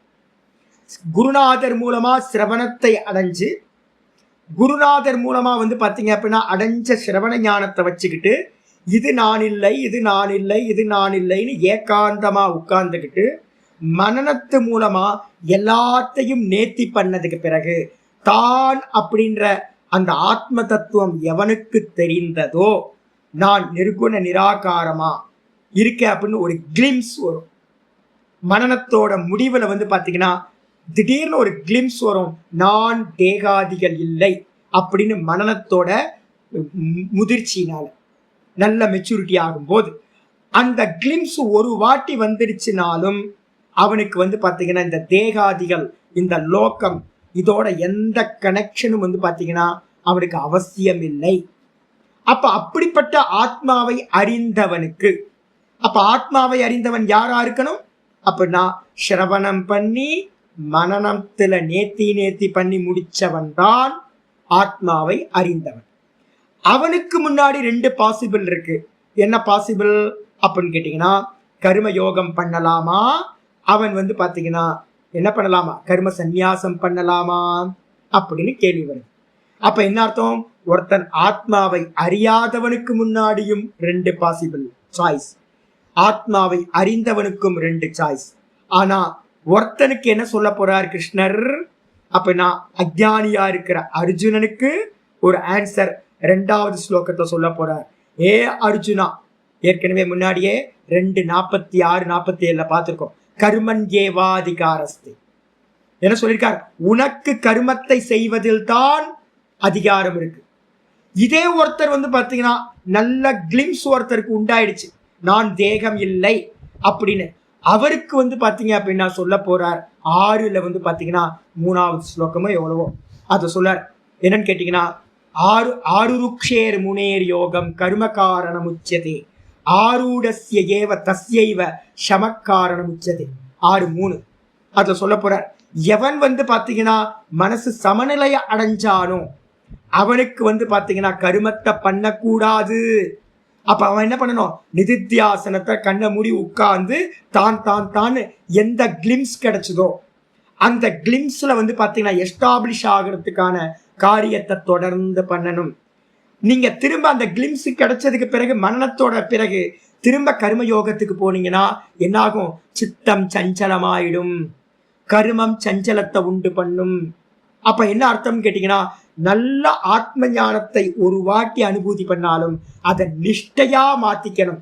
அதனாலதான் சாஸ்திரம் என்ன பண்ணிருக்கு, 3வது அத்தியாயத்துல 3வது ஸ்லோகத்தை சொல்லுது, சாங்கியானாம் ஞான யோகம். சாங்கியர்கள் யாரு, ஆத்மாவை அறிந்தவர்களுக்கு என்ன பண்ணணும், மனன நிதித்தியாசனத்தை பண்ணிக்கிட்டே நிஷ்டைய கூட்டிக்கிட்டே போகணும். அப்படின்னு சொல்லுது. அதே ஆத்மாவை அறியாதவனா இருக்கான் அப்படின்னா அவனுக்கு என்ன பண்ணணும்? மனசு சஞ்சலமா இருக்கு. அப்ப அவனுக்கு என்ன பண்ணணும்? கர்ம சந்நியாசம் தப்பாயிடும். ஏன்னு கேட்டீங்க அப்படின்னா 6:3 சொல்லும் போதே சொல்லுது, யோகத்துல ஏறணும். யோகம் என்னது? சமத்துவம். அந்த சமத்துவத்துல ஏறணும், சமத்துவத்தை சம்பாதிக்கணும் அப்படின்னா 6 ருக்ஷுன்னு பேர் அவனுக்கு பேர். யோகத்துல ஏறணும்னு நினைக்கிறவனுக்கு கர்ம காரணம் உச்சிது. கர்மம் தான் சாதனம். அப்ப சமத்துவத்தை அடையறதுக்கு கர்மம் சாதனம். அப்ப ஒரு அஞ்ஞானியா இருக்கிறவன் கர்ம சமாதானத்தை அடையறதுக்கு முன்னாடியே அதுக்கான சாதனத்தை விட்டுட்டான்னு வச்சுங்க. கர்ம யோகத்தை விட்டுட்டு கர்மத்தை விட்டுட்டு சந்நியாசம் எடுத்துக்கிறான். அப்ப அவன் என்ன பண்ணுவான்? திருவண்ணாமலையில பாத்தீங்கன்னா தெரியும், நான் டெய்லி சொல்றேன், நேற்று கூட எல்லாத்தையும் கடுப்பாயிட்டேன். நிறைய பாத்தீங்கன்னா நாங்க கொடுக்குறோம், எல்லாத்துக்கும் பணம் கொடுக்குறோம், எல்லாத்துக்கும் வஸ்திரங்கள் கொடுக்குறோம், எல்லாம் கொடுக்குறோம். நான் பல பேர்ட்ட சொல்றேன், ஏங்க ஒரு கிரிவலம் பண்ணுங்களேன். டெய்லி பகவானுக்காக பாத்தீங்கன்னா ஒரு 14 கிலோமீட்டரை ஒரு 4 மணி நேரம் சுத்தி வாங்கச்சி. நான் பாத்தீங்கன்னா சொல்லிட்டே இருக்கேன். ஒருத்தருக்கு பாத்தீங்கன்னா சொல்றேன், 5000 ரூபாய் நான் தரேன், 5000 ரூபாய் தரேன். மாசத்துக்கு பாத்தீங்கன்னா கடவுளை சுத்து, ஈஸ்வரனை சுத்து. ஏன் அப்படின்னு கேட்டீங்கன்னா தாமசிக்கா இருக்காது. 4 நாள் உட்கார்ந்த அப்படின்னா என்ன பண்ணுவான்? சமத்துவத்தை அடையலை.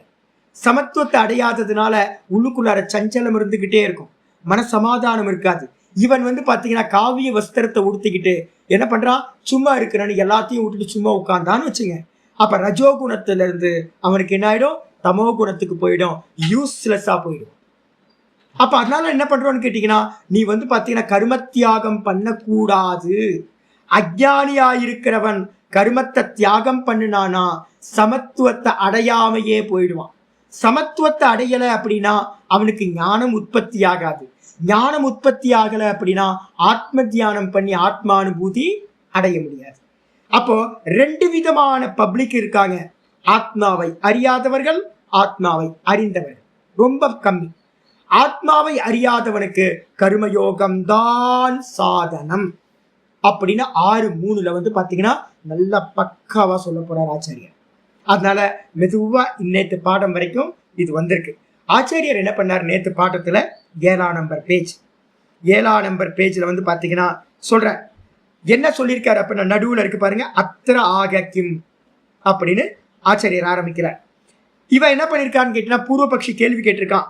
என்னன்னா, ஆத்மவிதகத்து சந்நியாச கர்மயோகோ அசம்பவாத். ஆத்மாவை அறிந்தவனுக்கு பாத்தீங்கன்னா எது அசம்பவம் அப்படின்னு கேட்டீங்கன்னா, கர்மயோகத்தையும் கர்ம சந்நியாசத்தையும் சேர்ந்து செய்தல் என்பது அசம்பவம். ஆத்மாவை ஒரு வாட்டி கிளிம்ஸ் வந்துடுச்சுன்னு வச்சுங்க, அந்த கிளிம்ஸ் வந்த மாத்திரத்துல அவனுக்கு பாத்தீங்கன்னா கர்மயோகத்தையும் பண்ணுவான், கூட பாத்தீங்கன்னா கர்ம சந்நியாசத்தையும் பண்ணுவான். அப்படின்னா அது பாத்தீங்கன்னா அவனுக்கு நிஸ்ரேயசகர அபிதானம் கர்ம சந்நியாசாத்து கர்மயோகோ விசிஷ்யத்தை இதீச்ச அனுப்ப பண்ணான். அவனுக்கு பகவான் பாத்தீங்கன்னா 5:2 சொல்லக்கூடிய ஸ்லோகம் பொருந்தாது. 5:2 என்ன சொல்றாரு? கர்ம சந்நியாசத்தை காட்டிலும் கர்மயோகம் உயர்ந்ததுன்னு ஆத்ம ஞானிட்ட போய் சொல்லலாமா? கிளிம்ஸ் கிடைச்சவன்ட்டு சொல்லலாமானா அவனுக்கு பொருந்தாது. அப்ப அவனுக்கு என்னது? அவனுக்கு கர்மத்தை தியாகம் பண்ணிட்டு நிஷ்டைய அடையிறது தான் சாதனம். கர்மயோகம் சாதனம் இல்லை. யாருக்கு? ஆத்மாவை அறிந்தவனுக்கு.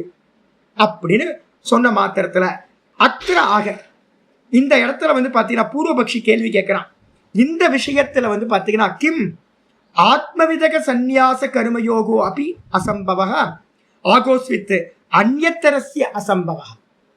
இவன் பூர்வபக்ஷி கேட்கிறான், 2 சேர்ந்து பண்றது அசம்பவமா ஆத்மாவை அறிந்தவனுக்கு, இல்லைன்னா ஏதாவது 1 பண்றது அசம்பவம்?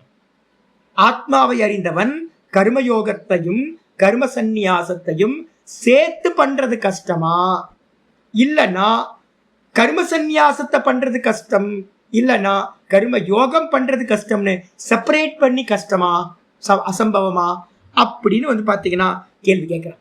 அசம்பவே யதா, ஒருவேளை இதுல அசம்பவமா அந்நியத்தரஸ்ய அசம்பவி, ஏதாவது 1 பண்றது அசம்பவம்னா அதுல பாத்தீங்கன்னா என்னது? ததா கிம் கர்ம சந்நியாசஸ்ய கர்ம சந்நியாசம் பண்றது அசம்பவமா அல்லது கர்மயோகசிய அசம்பவே இது அசம்பவே காரணம் ச வக்தவ்யம் இது.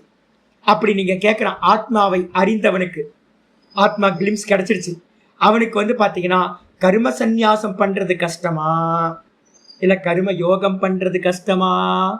அப்படி கஷ்டம் அப்படின்னா, முடியாது அப்படின்னா அதுக்கான காரணம் என்ன அப்படின்னு கேள்வி கேட்டோம். அத்திர உச்சதே பகவான் பாத்தீங்கன்னா சொல்றார், பதில் சொல்றார். ஆத்மவிதோ, ஆத்மாவை அறிந்தவன் யாரு? நிவர்த்த மித்யா ஞானத்வாத். நிவர்த்த மித்யா ஆத்ம ஞானின்னு யார சொல்றோம் தெரியுங்களா? நான் இப்போ உங்கள்கிட்ட ஓப்பன் நான் சொல்றேன்ல, எந்த இடத்துலயாவது நான் பாத்தீங்கன்னா ஞானி அப்படின்னு என்ன சொல்லிக்கிட்டேன்னா உங்கள்கிட்ட, ஜி நான் நல்லா மனனம் பண்ணிக்கிட்டு இருக்கேன், பல வருஷங்களா மனனம் பண்ணிக்கிட்டு இருக்கேன், மனனம் மெச்சூரிட்டி ஆகிட்டு, நல்ல மெச்சூரிட்டி ஆகிட்டு, ஒவ்வொரு நாளும் எனக்கு பாத்தீங்கன்னா அற்புதம் தான். ஒவ்வொரு நாளும் நான் இப்போ பாத்தீங்கன்னா முன்னாடிலாம் ஈல்டே தெரியாது, இப்போ நான் ஒவ்வொரு பகவத்கீதா கிளாஸ் உங்களுக்கு படிச்சு கொடுக்கும் போதும் நான் கிருஷ்ண பரமாத்மாவும் சங்கரரும் எனக்கு பாத்தீங்கன்னா ஒவ்வொரு நாளும் லாட்ரியை பாத்தீங்கன்னா பிரைஸ் கிடைச்சிக்கிட்டே இருக்கு, ஈல்டு எடுத்துக்கிட்டே இருக்கிறேன் நான் ஒவ்வொரு நாளும்.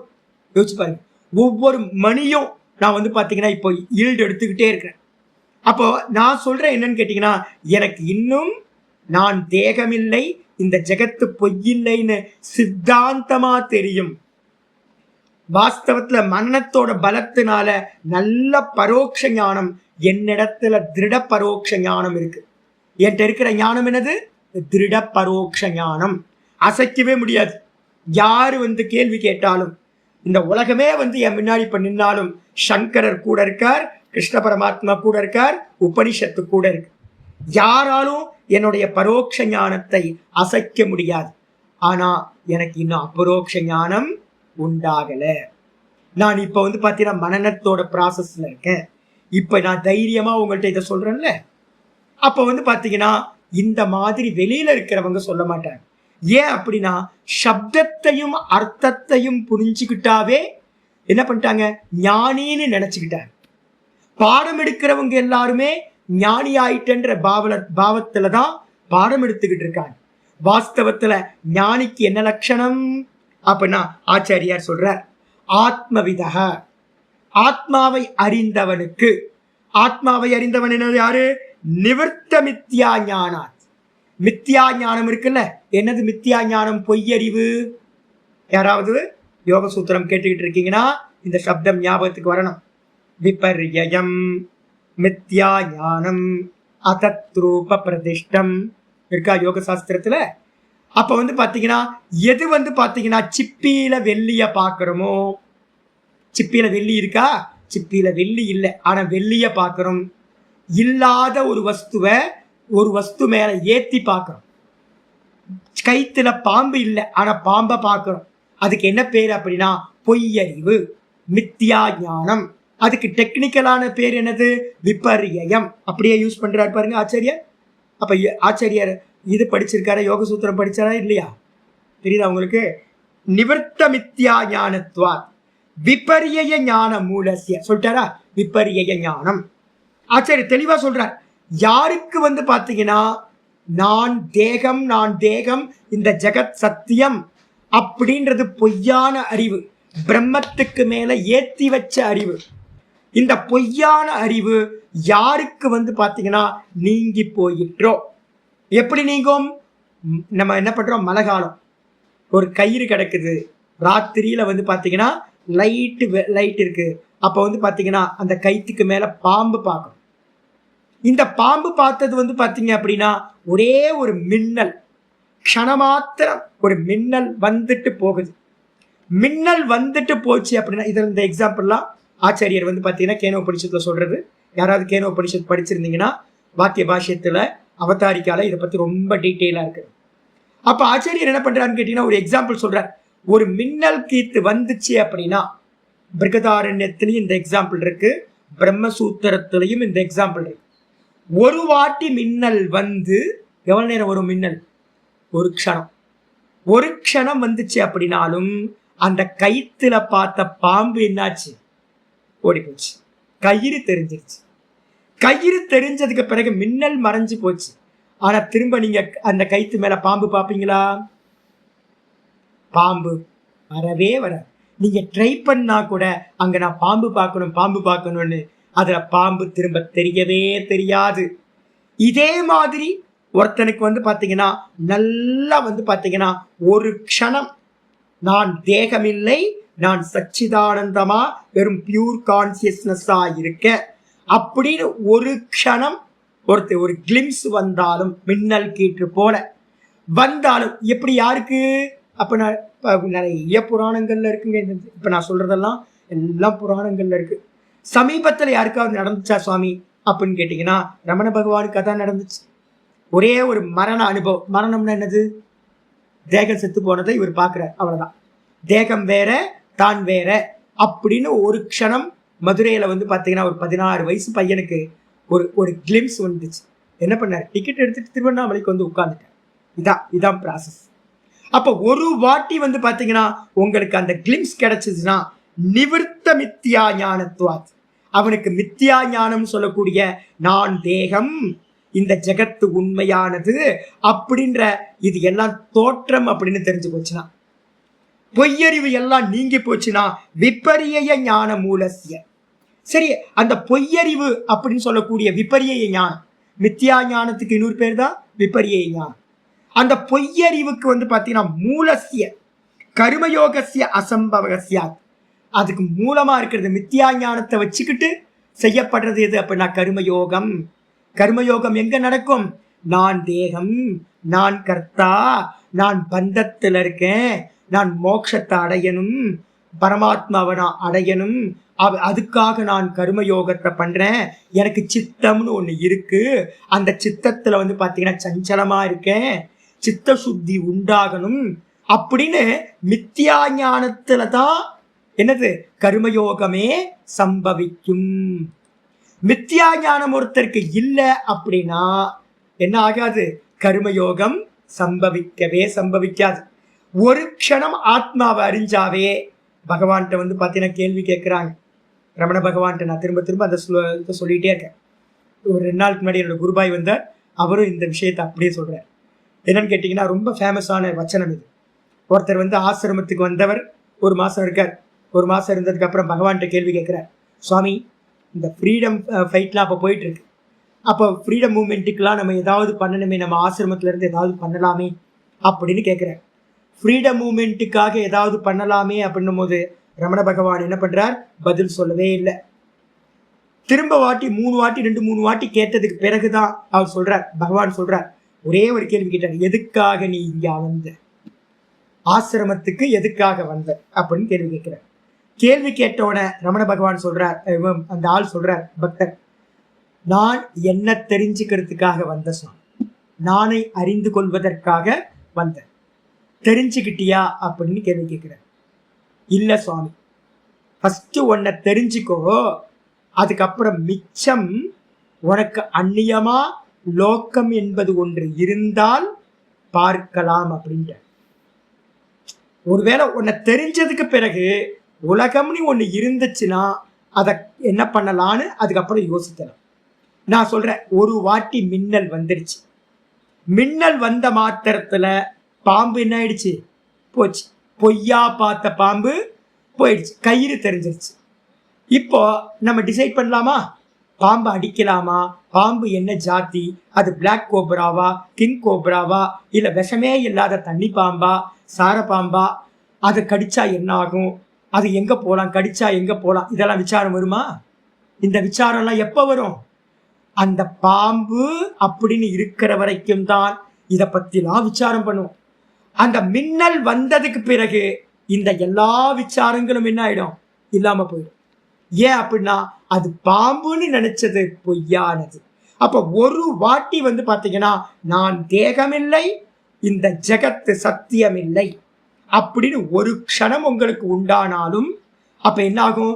கர்மயோகத்தை நீங்கள் செய்ய முடியாது, உபாசனையையும் நீங்கள் செய்ய முடியாது.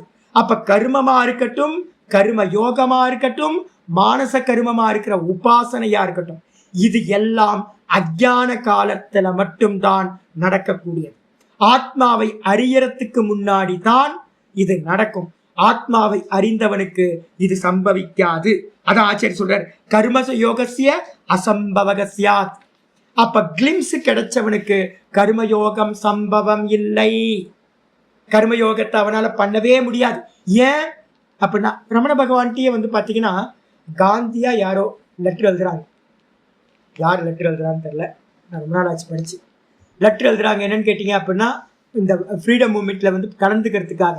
இவர் பார்த்தீங்கன்னா ஒரு லெட்டர் ஒரே சின்ன வழியில யாரு அரவிந்தோ அரவிந்தோ பார்த்தீங்கன்னா சொன்னதுக்கு பார்த்தீங்க அப்படின்னா இவர் என்ன பண்றாரு அப்படின்னு கேட்டீங்கன்னா ஒரே ஒரு வார்த்தை சொல்றாரு. என்னன்னு கேட்டீங்கன்னா எல்லாம் பூர்ணமா தான் இருக்கு அப்படின்ட்டு. நம்ம டெய்லி மந்திரம் படிக்கிறனால பூர்ணமதக பூர்ணமிதம் பூர்ணாத் பூர்ணமுதட்சிதே. இங்க ஏதாவது குறை இருக்கா அப்படின்னா எந்த குறையும் இல்லை. இங்க சரி பண்றதுக்குன்னு ஒண்ணும் இல்லை. தங்கம் தங்கமாவே இருக்கு. தங்கத்துக்கு மேல நம்ம பார்க்கிறோமே ஆபரணம், அந்த ஆபரணம் எல்லாமே நம்மளுடைய திருஷ்டியில தான் இருக்கு. தங்கத்துல ஆபரணம் இல்லவே இல்லை. அதே மாதிரி பிரம்மத்துல பாத்தீங்கன்னா ஜீவனும் இல்லை ஜெகத்தும் இல்லை. எனக்கு பாத்தீங்கன்னா ஒரு க்ஷணம் நேற்று தோணுச்சு, வயநாடு ப்ராப்ளத்தை நான் பார்த்துட்டு இருக்கேன். ஐயோ அப்படின்னு ஒரே ஒரு க்ஷணம் தோணுச்சு. ஐயோ பாவமாச்சே எல்லா ஜீவர்களும், பகவானே இந்த ஜீவர்கள்லாம் பார்த்தீங்கன்னா எவ்வளோ பேர் கஷ்டப்படுறாங்க பகவானே அப்படின்னு ஒரு க்ஷணம் தோன்றுச்சு. மறுக்ஷணம் என்ன தோணுச்சு தெரியுங்களா? சொப்பனத்துல நல்ல சொப்பனம் என்ன, கெட்ட சொப்பனம். ஒரு சொப்பனம் போயிட்டு இருக்கு, கெட்ட சொப்பனம். நேற்று ஒருத்தர் பார்த்தீங்கன்னா எனக்கு ரொம்ப தப்பு பண்ணவர், எனக்கு ஆப்போசிட்டா நிறைய பண்ணார். என்கிட்ட பாடம் கேட்டவர். அவரோட தாட்டு வந்துச்சு. தாட்டு வந்தோடனே அவர் நல்லவரா இருந்தா என்ன, கெட்டவரா இருந்தா என்ன. சொப்பனத்துல நல்ல கேரக்டர் வரும், கெட்ட கேரக்டர் வரும். வயநாடு ப்ராப்ளத்திலும் வரும். ஒரு பக்கம் பார்த்தீங்கன்னா இன்னும் நல்லா ஒரு நல்ல கும்பமேளாவும் ஒரு நல்ல நிகழ்ச்சியும் நடக்கும். ஒரு பக்கம் டிசாஸ்டரும் நடக்கும், ஒரு பக்கம் சுனாமியும் நடக்கும், ஒரு பக்கம் நல்ல வைபவங்களும் நடக்கும். அப்ப என்ன அர்த்தம் கேட்டீங்கன்னா இது எல்லாம் பார்த்தீங்கன்னா ட்ரீம்ல தான் நடக்குது ஒழிய இது வாஸ்தவம் இல்லை அப்படின்னு நம்ம புத்திக்கு சொல்லிக்கிறோம். அப்படி சொன்ன நல்லா ஒரு கிளிம்ஸ் தெரிஞ்சிருச்சுன்னு வச்சுங்க. இப்ப நான் சொல்லும் போதே உங்களுக்கு இதை பண்ண வேண்டியது இல்லைன்னு ஒரு பாவம் வந்துடும். ஒருவேளை கிளிம்ஸே கிடைச்சிருச்சு, அப்போ நடக்குமா இது? அப்படின்னா தங்கத்தை பார்த்தவனுக்கு தங்கத்துல எதுவும் பண்ண வேணாம், கம்மில்லோ மூக்குத்தியோ எந்த குறையும் இல்லாம இருக்குன்னு தெரிஞ்சு. அப்ப அவன் என்ன பண்ணுவான்னு கேட்டீங்கன்னா தான்ல எஸ்டாப்ளிஷ் ஆகிறது மட்டும்தான் அவன் பண்ண முடியும். கர்மயோகம் அவனுக்கு சம்பவிக்கவே சம்பவிக்காது அப்படின்னு பாத்தீங்கன்னா ஆச்சாரியா சொல்லி முடிக்கிறார். அப்ப என்ன அர்த்தம்? யாருக்கு சம்பவிக்கும்? மித்யா ஞானத்தை உடைய ஒரு அஜ்ஞானியா ஒருத்தன் கருமத்தை பண்ணிக்கிட்டு இருக்கான் பாருங்க. நிறைய பேர் கருமிகளாவே இருக்காங்க. அந்த கருமிகளுக்கு தான் நம்ம சொல்றோம் சித்த சமாதானம் அடைகிறதுக்கு சாதனம் கருமத்தை கரும யோகமா பண்ணி. அவன் தவிக்கிறான். நான் பாத்தீங்க அப்படின்னா ஆத்மா, நான் ஜீவாத்மாவா இருக்கேன், சம்சாரியா இருக்கேன்னு, நான் தேகமா இருக்கேன், எனக்கு மனசு இருக்கு, இந்த ஜெகத்து பூரணம் இல்லை, அவங்க கஷ்டப்படுறாங்க இவங்க கஷ்டப்படுறாங்க, எல்லாத்தையும் சத்தியமா பார்க்கறான். அப்ப சத்தியமா பார்க்கிறவனுக்கு கர்மயோகம், அஜ்ஞானிக்கு இந்த ஜெகத்தையும் ஜீவனையும் தேகத்தையும் சத்தியமா பார்க்கிறவனுக்கு கர்மயோகம். அப்ப இது எல்லாம் பொய் ட்ரீம்னு எவன் உணர்ந்தானோ, ஒரு வாட்டி கிளிம்ஸ் வந்தாலும் அனுபூதி பண்ணாலும் அவனுக்கு கர்மயோகம் இல்லை. ரமண பகவான் மாதிரி நேரா பாதாள லிங்கத்துல உட்கார்ந்துக்கலாம் அப்படின்னு பார்த்தீங்கன்னா புரிஞ்சுக்கணும். அப்ப என்ன பண்ணணும்? இங்க 5வது அத்தியாயம் முதல் ஸ்லோகம் யாரு கேட்கிறா? அஜ்ஞானியா இருக்கிற அர்ஜுனன் கேட்கிறான். அவனுக்கு பாத்தீங்கன்னா 2வது ஸ்லோகத்துல கிருஷ்ணர் என்ன பண்றார்? ஆளுக்கு ஏத்த மாதிரி மருந்து கொடுக்கணும். புத்தா பண்ண தப்பு என்ன தெரியுங்களா பண்ணாரு? புத்தா என்ன பண்ணாருன்னா போகும்போது வில்லேஜ்ல இருக்கிற எல்லாத்துக்கும் சன்னியாசம் கொடுத்துக்கிட்டே போற, மொத்த பேத்துக்கும். யாரு என்ன எதுக்கு, இதுக்கு அதிகாரம் இருக்கா அதிகாரம் இல்லையா, இவன் முந்தின ஸ்டெப்பை பண்ணியிருக்கானா பண்ணலையா. நிறைய பேர் சன்னியாசம் என்ற ஒரு சாமி படிச்சார், இப்ப நம்ம கிளாஸ்ல படிச்சார். அந்த சுவாமி சொன்னார், ஏங்க அப்பா அம்மா பாத்தீங்கன்னா அண்ணன் பாத்துக்கிறதுக்கு இருக்கார், அவங்க அண்ணன் இருக்கார், நல்ல கிரகஸ்தரா இருக்கார், நல்ல வசதி இருக்கு, எல்லாமே இருக்கு, அண்ணன் அம்மாவை பார்த்துப்பார். நீங்க சன்னியாசம் வாங்கிட்டீங்கல்ல, சன்னியாசம் வாங்கினதுக்கு பிறகு பிண்டதானம் கொடுத்துட்டீங்க. அம்மா இறந்து போற வரைக்கும் அம்மா இருக்காங்க சன்னியாசி வீட்டுல கொண்டு வச்சு இவர் பராமரிச்சுக்கிட்டு இருந்தார். மோகம். அதுக்கு அடுத்தது என்ன பண்ணாருன்னா பெரிய ஜோக் என்னன்னா, அம்மா இறந்து போன பிறகு அந்த அஸ்தியை பாத்தீங்கன்னா கரைக்கிறதுக்காக வந்து பார்த்தீங்கன்னா பேன் பண்ண ரமணாசிரமம் பக்கத்தில் ஒரு ஒரு பாலி தீர்த்தம்னு ஒன்று இருக்குது. அதில் வந்து அஸ்திலாம் கரைக்கக்கூடாது. அக்னி தீர்த்தம்னு ஒன்று இருக்குது, அங்கே அஸ்திலாம் கரைக்கக்கூடாது. இவர் என்ன பண்ணார் தெரியுங்களா? யாருக்கும் தெரியாமல் ஏமாற்றி அந்த அஸ்தியை கொண்டு போய் அங்கே கரைச்சார். அம்மாவோட அஸ்தியை கரைக்கிறதுக்கு உனக்கு என்ன ரைட்ஸ் இருக்குது? நான் வந்து பார்த்தீங்கன்னா என்னோட ஸ்டூடெண்ட் தான், நான் நிறைய சொல்லி கொடுத்துருக்கேன். நான் வந்து பார்த்தீங்கன்னா திட்டாங்க, என்னங்க பண்ணுறீங்க, என்ன சன்னியாசியாக இருந்துக்கிட்டு என்ன பண்ணுறீங்க, ஒரு சன்னியாசி பண்ணுற காரியமா? பிண்டதானம் வச்சோன்னே அம்மா போயாச்சுங்க. பிண்டதானம் பண்ணதுக்கு பிறகு என்னன்னு கேட்டிங்கன்னா எல்லாம் போச்சு சம்பந்தம். உங்கள் அண்ணன் இருக்கார், அண்ணன் பார்த்துக்கிட்டோம், யாரோ பார்த்துக்கிட்டோம். அப்போ சன்னியாசம் எடுத்ததுக்கு பேர் வைராக்கியத்தோடு தானே சன்னியாசம் எடுத்தீங்க. நான் தான் அனுமதியை கொடுத்தேன். அவர் வந்து பார்த்தீங்கன்னா சன்னியாசம் பண்ணியாவது திருந்துவார் அப்படின்னு. சன்னியாசம் பண்ணி கூட அவர் திருந்தவே இல்லை. என்ன ஆகி போச்சு அப்படின்னு கேட்டிங்கன்னா, இந்த மாதிரி நான் தான் அவர்கிட்ட கேட்டேன், இப்போ என்ன பண்ணுவீங்க, உங்கள் சொத்தெல்லாம் எங்கே போகும், உங்களுக்கு ஒரு நாள் எல்லாம் ஆகும். அவருக்கு வந்து பார்த்தீங்கன்னா ஒரு 10 கோடி ரூபாய் சொத்து இருக்குது. அவர் என்ன பண்ணார், நான் கேட்டேன், இப்போ உங்கள் சொத்து என்ன ஆகும் அப்படின்னு கேட்டால், உங்கள் அண்ணன் பையனுக்கும் அண்ணனுக்கும் போய் சேரும். ஆமாம் சுவாமி, கரெக்டாக சொல்கிறீங்க. ஆமாம், அப்போ ஒரு சன்னியாசியோட சொத்து யாருக்கு போய் சேர்ந்தா நல்லா இருக்கும்? மற்ற சன்னியாசிகளுக்கு போனால் இந்த சன்னியாச ஆசிரமம் இந்த நிறைய நல்லா போயிட்டு இருக்கும். இந்த சன்னியாசியோட சொத்து ஃபேமிலிக்கு போச்சுன்னா என்ன ஆகும்? அப்போ அவர் சன்னியாசியே இல்லைல்ல, என்ன சன்னியாசம் பண்ணீங்க அப்படின்னு நான் ஒரு கேள்வி கேட்டோன்னே அவர் சொன்னார், சுவாமி நான் நினச்ச மந்திர தீட்சைன்னு நினச்சேன் சுவாமி அப்படின்ட்டு. என்ன அபத்தம் இல்லை, சந்நியாசம் அப்படின்றது மந்திர தீட்சை அப்படின்னு நினைச்சாராங்க. எனக்கு ஆச்சரியமா போச்சு. ஐயோ, கோர்ஸ் முடிச்சவங்க, நிறைய சூப்பர் சீனியர், ரமண பக்தர், ரமணோட எல்லா பிலாசபியும் தெரியும், ஆர்டிக்கல் எழுதுறவர், எல்லாம் பண்ணவர், ஆனா வந்து பாத்தீங்கன்னா மாட்டிக்கிட்டாங்க மோகத்தை.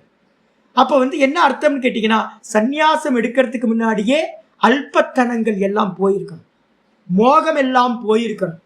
எல்லாத்தையும் மோகத்தெல்லாம் விட்டவன் தான் வைராக்கியத்தை அடைஞ்சி என்ன பண்ணணும், சந்நியாசம் எடுக்கணும். அப்படி இல்லாம நீங்க சந்நியாசம் எடுத்தீங்கன்னா அர்ஜுனன் மாதிரி, அர்ஜுனன் ஏற்கனவே என்ன பண்ணியிருக்கான் தெரியுங்களா? சன்னியாசி வேஷம் போட்டுக்கிட்டு தான் போய் சுபத்திரையை களவாடிட்டு கொண்டு வந்தான். யோசிச்சு பாருங்க, சுபத்திரையை வந்து பார்த்தீங்கன்னா தூக்கிட்டு வரத்துக்கே அவன் சன்னியாசி வேஷம் போட்டவன், துறவி வேஷம் போட்டவன். அப்ப என்ன அர்த்தம் கேட்டீங்கன்னா, இந்த உலகத்துல சன்னியாசம் வந்து பார்த்தீங்கன்னா பல விதங்கள்ல எடுக்கப்படுது எதையோ அடையிறதுக்கு. அப்ப அதனால அர்ஜுனனுக்கு என்ன பண்றாரு அப்படின்னா, நீ அஜ்ஞானியா இருக்கியா, சந்நியாசம் பண்ணிட்டு தப்பு தப்பா எதையா பண்ணிக்கிட்டு இருக்காது. அதனால உனக்கு சந்நியாசத்தை காட்டிலும் பக்குவப்படுத்தக்கூடியது எது அப்படின்னா கர்மயோகம் தான் உன்னை பக்குவப்படுத்தக்கூடியது. கர்மயோகத்தை பண்ணி பக்குவம் ஆயிட்டே அப்படின்னா வைராக்கியம், சித்த சமாதானம், சித்த ஏகாகிரம் வந்துருச்சு அப்படின்னா, மோகம் போச்சு அப்படின்னா என்ன பண்ணலாம், வைராக்கியம் வந்துருச்சுன்னா நீ சந்நியாசத்தை எடுத்துக்கலாம். சிரவண மனனத்தெல்லாம் பண்ணு, நல்ல வைராக்கியம் வரட்டும், அதுக்கப்புறம் சந்நியாசம் எடுத்துக்கலாம் அப்படின்னு ஆச்சாரியார் பதில் சொல்றார். இதே வந்து ஒருத்தன் நல்ல பக்குவியா சிரவண மனனத்தெல்லாம் முடிச்சுட்டு ரெடியா இருக்கான், யாக்ஞவல்யர் மாதிரி மனனம் பூர்ணமாயிடுச்சு. அப்ப வந்து பாத்தீங்கன்னா யாக்ஞவல்யர் அவரோட குருநாதர்கிட்ட போய் கேட்கிறாருன்னு வச்சுங்க. அவரோட குருநாதர் யாரு? சூரிய பகவான். சூரிய பகவான் இருந்தா அவருக்கு வித்யா பிராப்தியாச்சு. அவர் வந்து பாத்தீங்கன்னா சூரிய பகவான்கிட்ட போயிட்டு, சுவாமி நான் பண்ண வேண்டிய மனநெல்லாம் பூர்த்தி ஆயிடுச்சு, என்ன பண்ணணும் அப்படின்னு சூரிய பகவான்கிட்ட. இல்லை, ஸ்டோரி இல்லை, ஒருவேளை நடந்திருக்கலாம், நமக்கு தெரியாமல் இருக்கலாம். அவர் கேட்டிருந்தா அவர் குருநாதர் என்ன பிரிஸ்கிரைப் பண்ணியிருப்பார் தெரியுங்களா? எனக்கு என்னோட ஆச்சாரியார் என்ன பண்ணினாரோ அதே தான் அவருக்கும் வந்து பார்த்தீங்கன்னா பண்ணியிருப்பார். யாக்ஞவல்யர்கிட்ட சொல்லியிருப்பார், போதும்பா, பாடசாலை ரன் பண்ணிட்டு இருந்த, கர்மயோகமா நிறைய காரியம் பண்ணியிருக்க, அப்ப இப்ப என்ன பண்ண அப்படின்னா உனக்கு பண்ண வேண்டிய மனனம் முடிஞ்சு போச்சு, இனிமே நிஷ்டைக்காக நீ என்ன பண்ணு, காட்டுக்கு போ, திரும்ப வராத, சந்நியாசம் சந்நியாசம் ஈயாத் புனர் நீயா ந ஈயாத், முன்னாடியே சொல்லியிருக்கோம். என்னன்னு கேட்டீங்கன்னா அரண்யம் ஈயாத், அரண்யம் ஈயாத் புனர் ந ஈயாத், காட்டுக்கு போ, திரும்ப வராத, சந்நியாசம் எடுத்துக்கோ, திரும்ப வீட்டு பக்கம் தலையை வச்சு படுத்துறாத அப்படின்னு அவர் சொல்லியிருப்பார். ஏன்னா வச்சனம் இருக்கு, அது மாதிரி சுருத்தி வச்சனம். அப்ப என்ன அர்த்தம், மனனம் முடிச்ச சிரவணம் முடிச்சவனுக்கு மனனம் நிதித்தியாசனத்துக்காக சந்நியாசம், மனனம் முடிச்சவனுக்கு நிதித்தியாசனத்துக்காக சந்நியாசம். ஆனா வந்து பாத்தீங்கன்னா வைராக்கியம் இல்லாதவனுக்கு என்ன பண்ணணும், வைராக்கியத்துக்காக விவேகம் உண்டாகிறதுக்காக கர்மயோகத்தை தான் பண்ணணும். அப்ப யாருக்கு எது சிறந்தது, அஜ்ஞானிக்கு கர்ம யோகம் சிறந்தது, அவனுக்கு கர்ம சந்நியாசம் பண்ணக்கூடாது. அதே ஞான புருஷனுக்கு சிரவணம் பண்ணவனா இருக்கட்டும், இல்லைனா மனநத்தோட எண்டில் கிளிம்ஸ் வந்தவனா இருக்கட்டும், அவனுக்கு சந்நியாசம் பண்ணிக்கிட்டு சொசைட்டி பக்கமே போகக்கூடாது. சதா காலமும் ரமண பகவான் மாதிரி நிஷ்டையை அதிகப்படுத்திக்கிட்டே போகணும். யாக்ஞவல்யர் மாதிரி காட்டுக்கு போகணும். திரும்ப வீட்டுக்கு ஒய்ஃப் இருக்காங்களே, 2 ஒய்ஃப் ஆச்சு, என்னாச்சோ ஏதாச்சோ அப்படின்னு திரும்ப வந்துடக்கூடாது அப்படின்னு மந்திரங்கள் சொல்லுது. இதை வச்சுதான் இனிமே வியாக்கியானம் போகும்போது நாளைக்கு மீதி பார்க்கலாம். நல்லா புரிஞ்சுங்க. சந்நியாசம் என்னது? வெளியில இருக்கிறத நம்பிராதீங்க. இந்த தாடி வச்சுக்கிட்டு, குடுமி வச்சுக்கிட்டு, திரிபுண்டரம் போட்டுக்கிட்டு, ருத்ராட்சம் மாலையை வச்சுக்கிட்டு, பேரை மாத்தி பரமஹம்சானந்தான்னு வச்சுக்கிட்டு இருக்கிறோம் அப்படின்னா அது பார்த்தீங்க அப்படின்னா இல்லை. அப்ப எது அப்படின்னு கேட்டீங்கன்னா, வாஸ்தவத்துல சந்நியாசம் என்பது மனநிலை அப்படின்னு புரிஞ்சுக்கணும். சரிச்சா? இதுக்கப்புறம் பார்த்தீங்கன்னா இருக்கிறத நாளைக்கு நம்ம பார்க்கலாம். ஹரியோ ஹரியோ ஹரியோ. ஓம் பூர்ணமதః பூர்ணமிதம் பூர்ணாத் பூர்ணமுதச்யதே பூர்ணஸ்ய பூர்ணமாதாய பூர்ணமேவாவசிஷ்யதே. ஓம் சாந்தி சாந்தி சாந்தி. ஹரி ஓம். ஸ்ரீ குருभ्यो நமः. ஹரி ஓம். ஓம் கீதா சாஸ்திரமிதம் புண்ணியம் யப்படேத் பிரயதः புமான் விஷ்ணோ பதமவாப்னோதி பஜசோகாதிவர்ஜிதः. கீதாத்விஜனசீலஸ்ய பிராணாயாம பரஸ்ய ச நைவ சந்தேஹி பாபானி பூர்வஜன்ம கிருதானி ச. மல நிர்மோச்சனம் பும்சாம் ஜலஸ்நானம் தினே தினே. சகிருத் கீதாம்பசி ஸ்நானம் சம்சாரமல நாசனம். கீதா சுகீதா கர்த்தவ்யா கிமன்யை சாஸ்திர விஸ்தரைஹி. யா ஸ்வயம் பத்மநாபஸ்ய முகபத்மாத் விநிஸ்ருதம். சர்வோபனிஷதோ காவக தோக்தா கோபாலநந்தனः. பார்த்தோ வத்ச சுதீர் போக்தா துக்தம் கீதாமிருதம் மகத். ஏகம் சாஸ்திரம் தேவகி புத்திர கீதம். ஏகோ தேவோ தேவகி புத்திர ஏவ. ஏகோ மந்திரஸ்தஸ்ய நாமானி யானி. கர்மாப்யேகம் தஸ்ய தேவஸ்ய சேவாம். ஓம். இது ஸ்ரீமத் பகவத்கீதா மாஹாத்மியம் சம்பூர்ணம். ஓம் ஸ்ரீ கிருஷ்ணாய பரமாத்மனே நமः. ஸ்ரீ கிருஷ்ண கிருஷ்ண கிருஷ்ண. காயேன வாச்சா மனசேந்திரியைர்வா புத்தியாத்மனா வா பிரகிருதேர் ஸ்வபாவாத் கரோமி யத்யத் சகலம் பரஸ்மை நாராயணாயேதி சமர்ப்பயாமி. ஓம் தத்சத். இது பரபிரம்மார்ப்பணமஸ்து.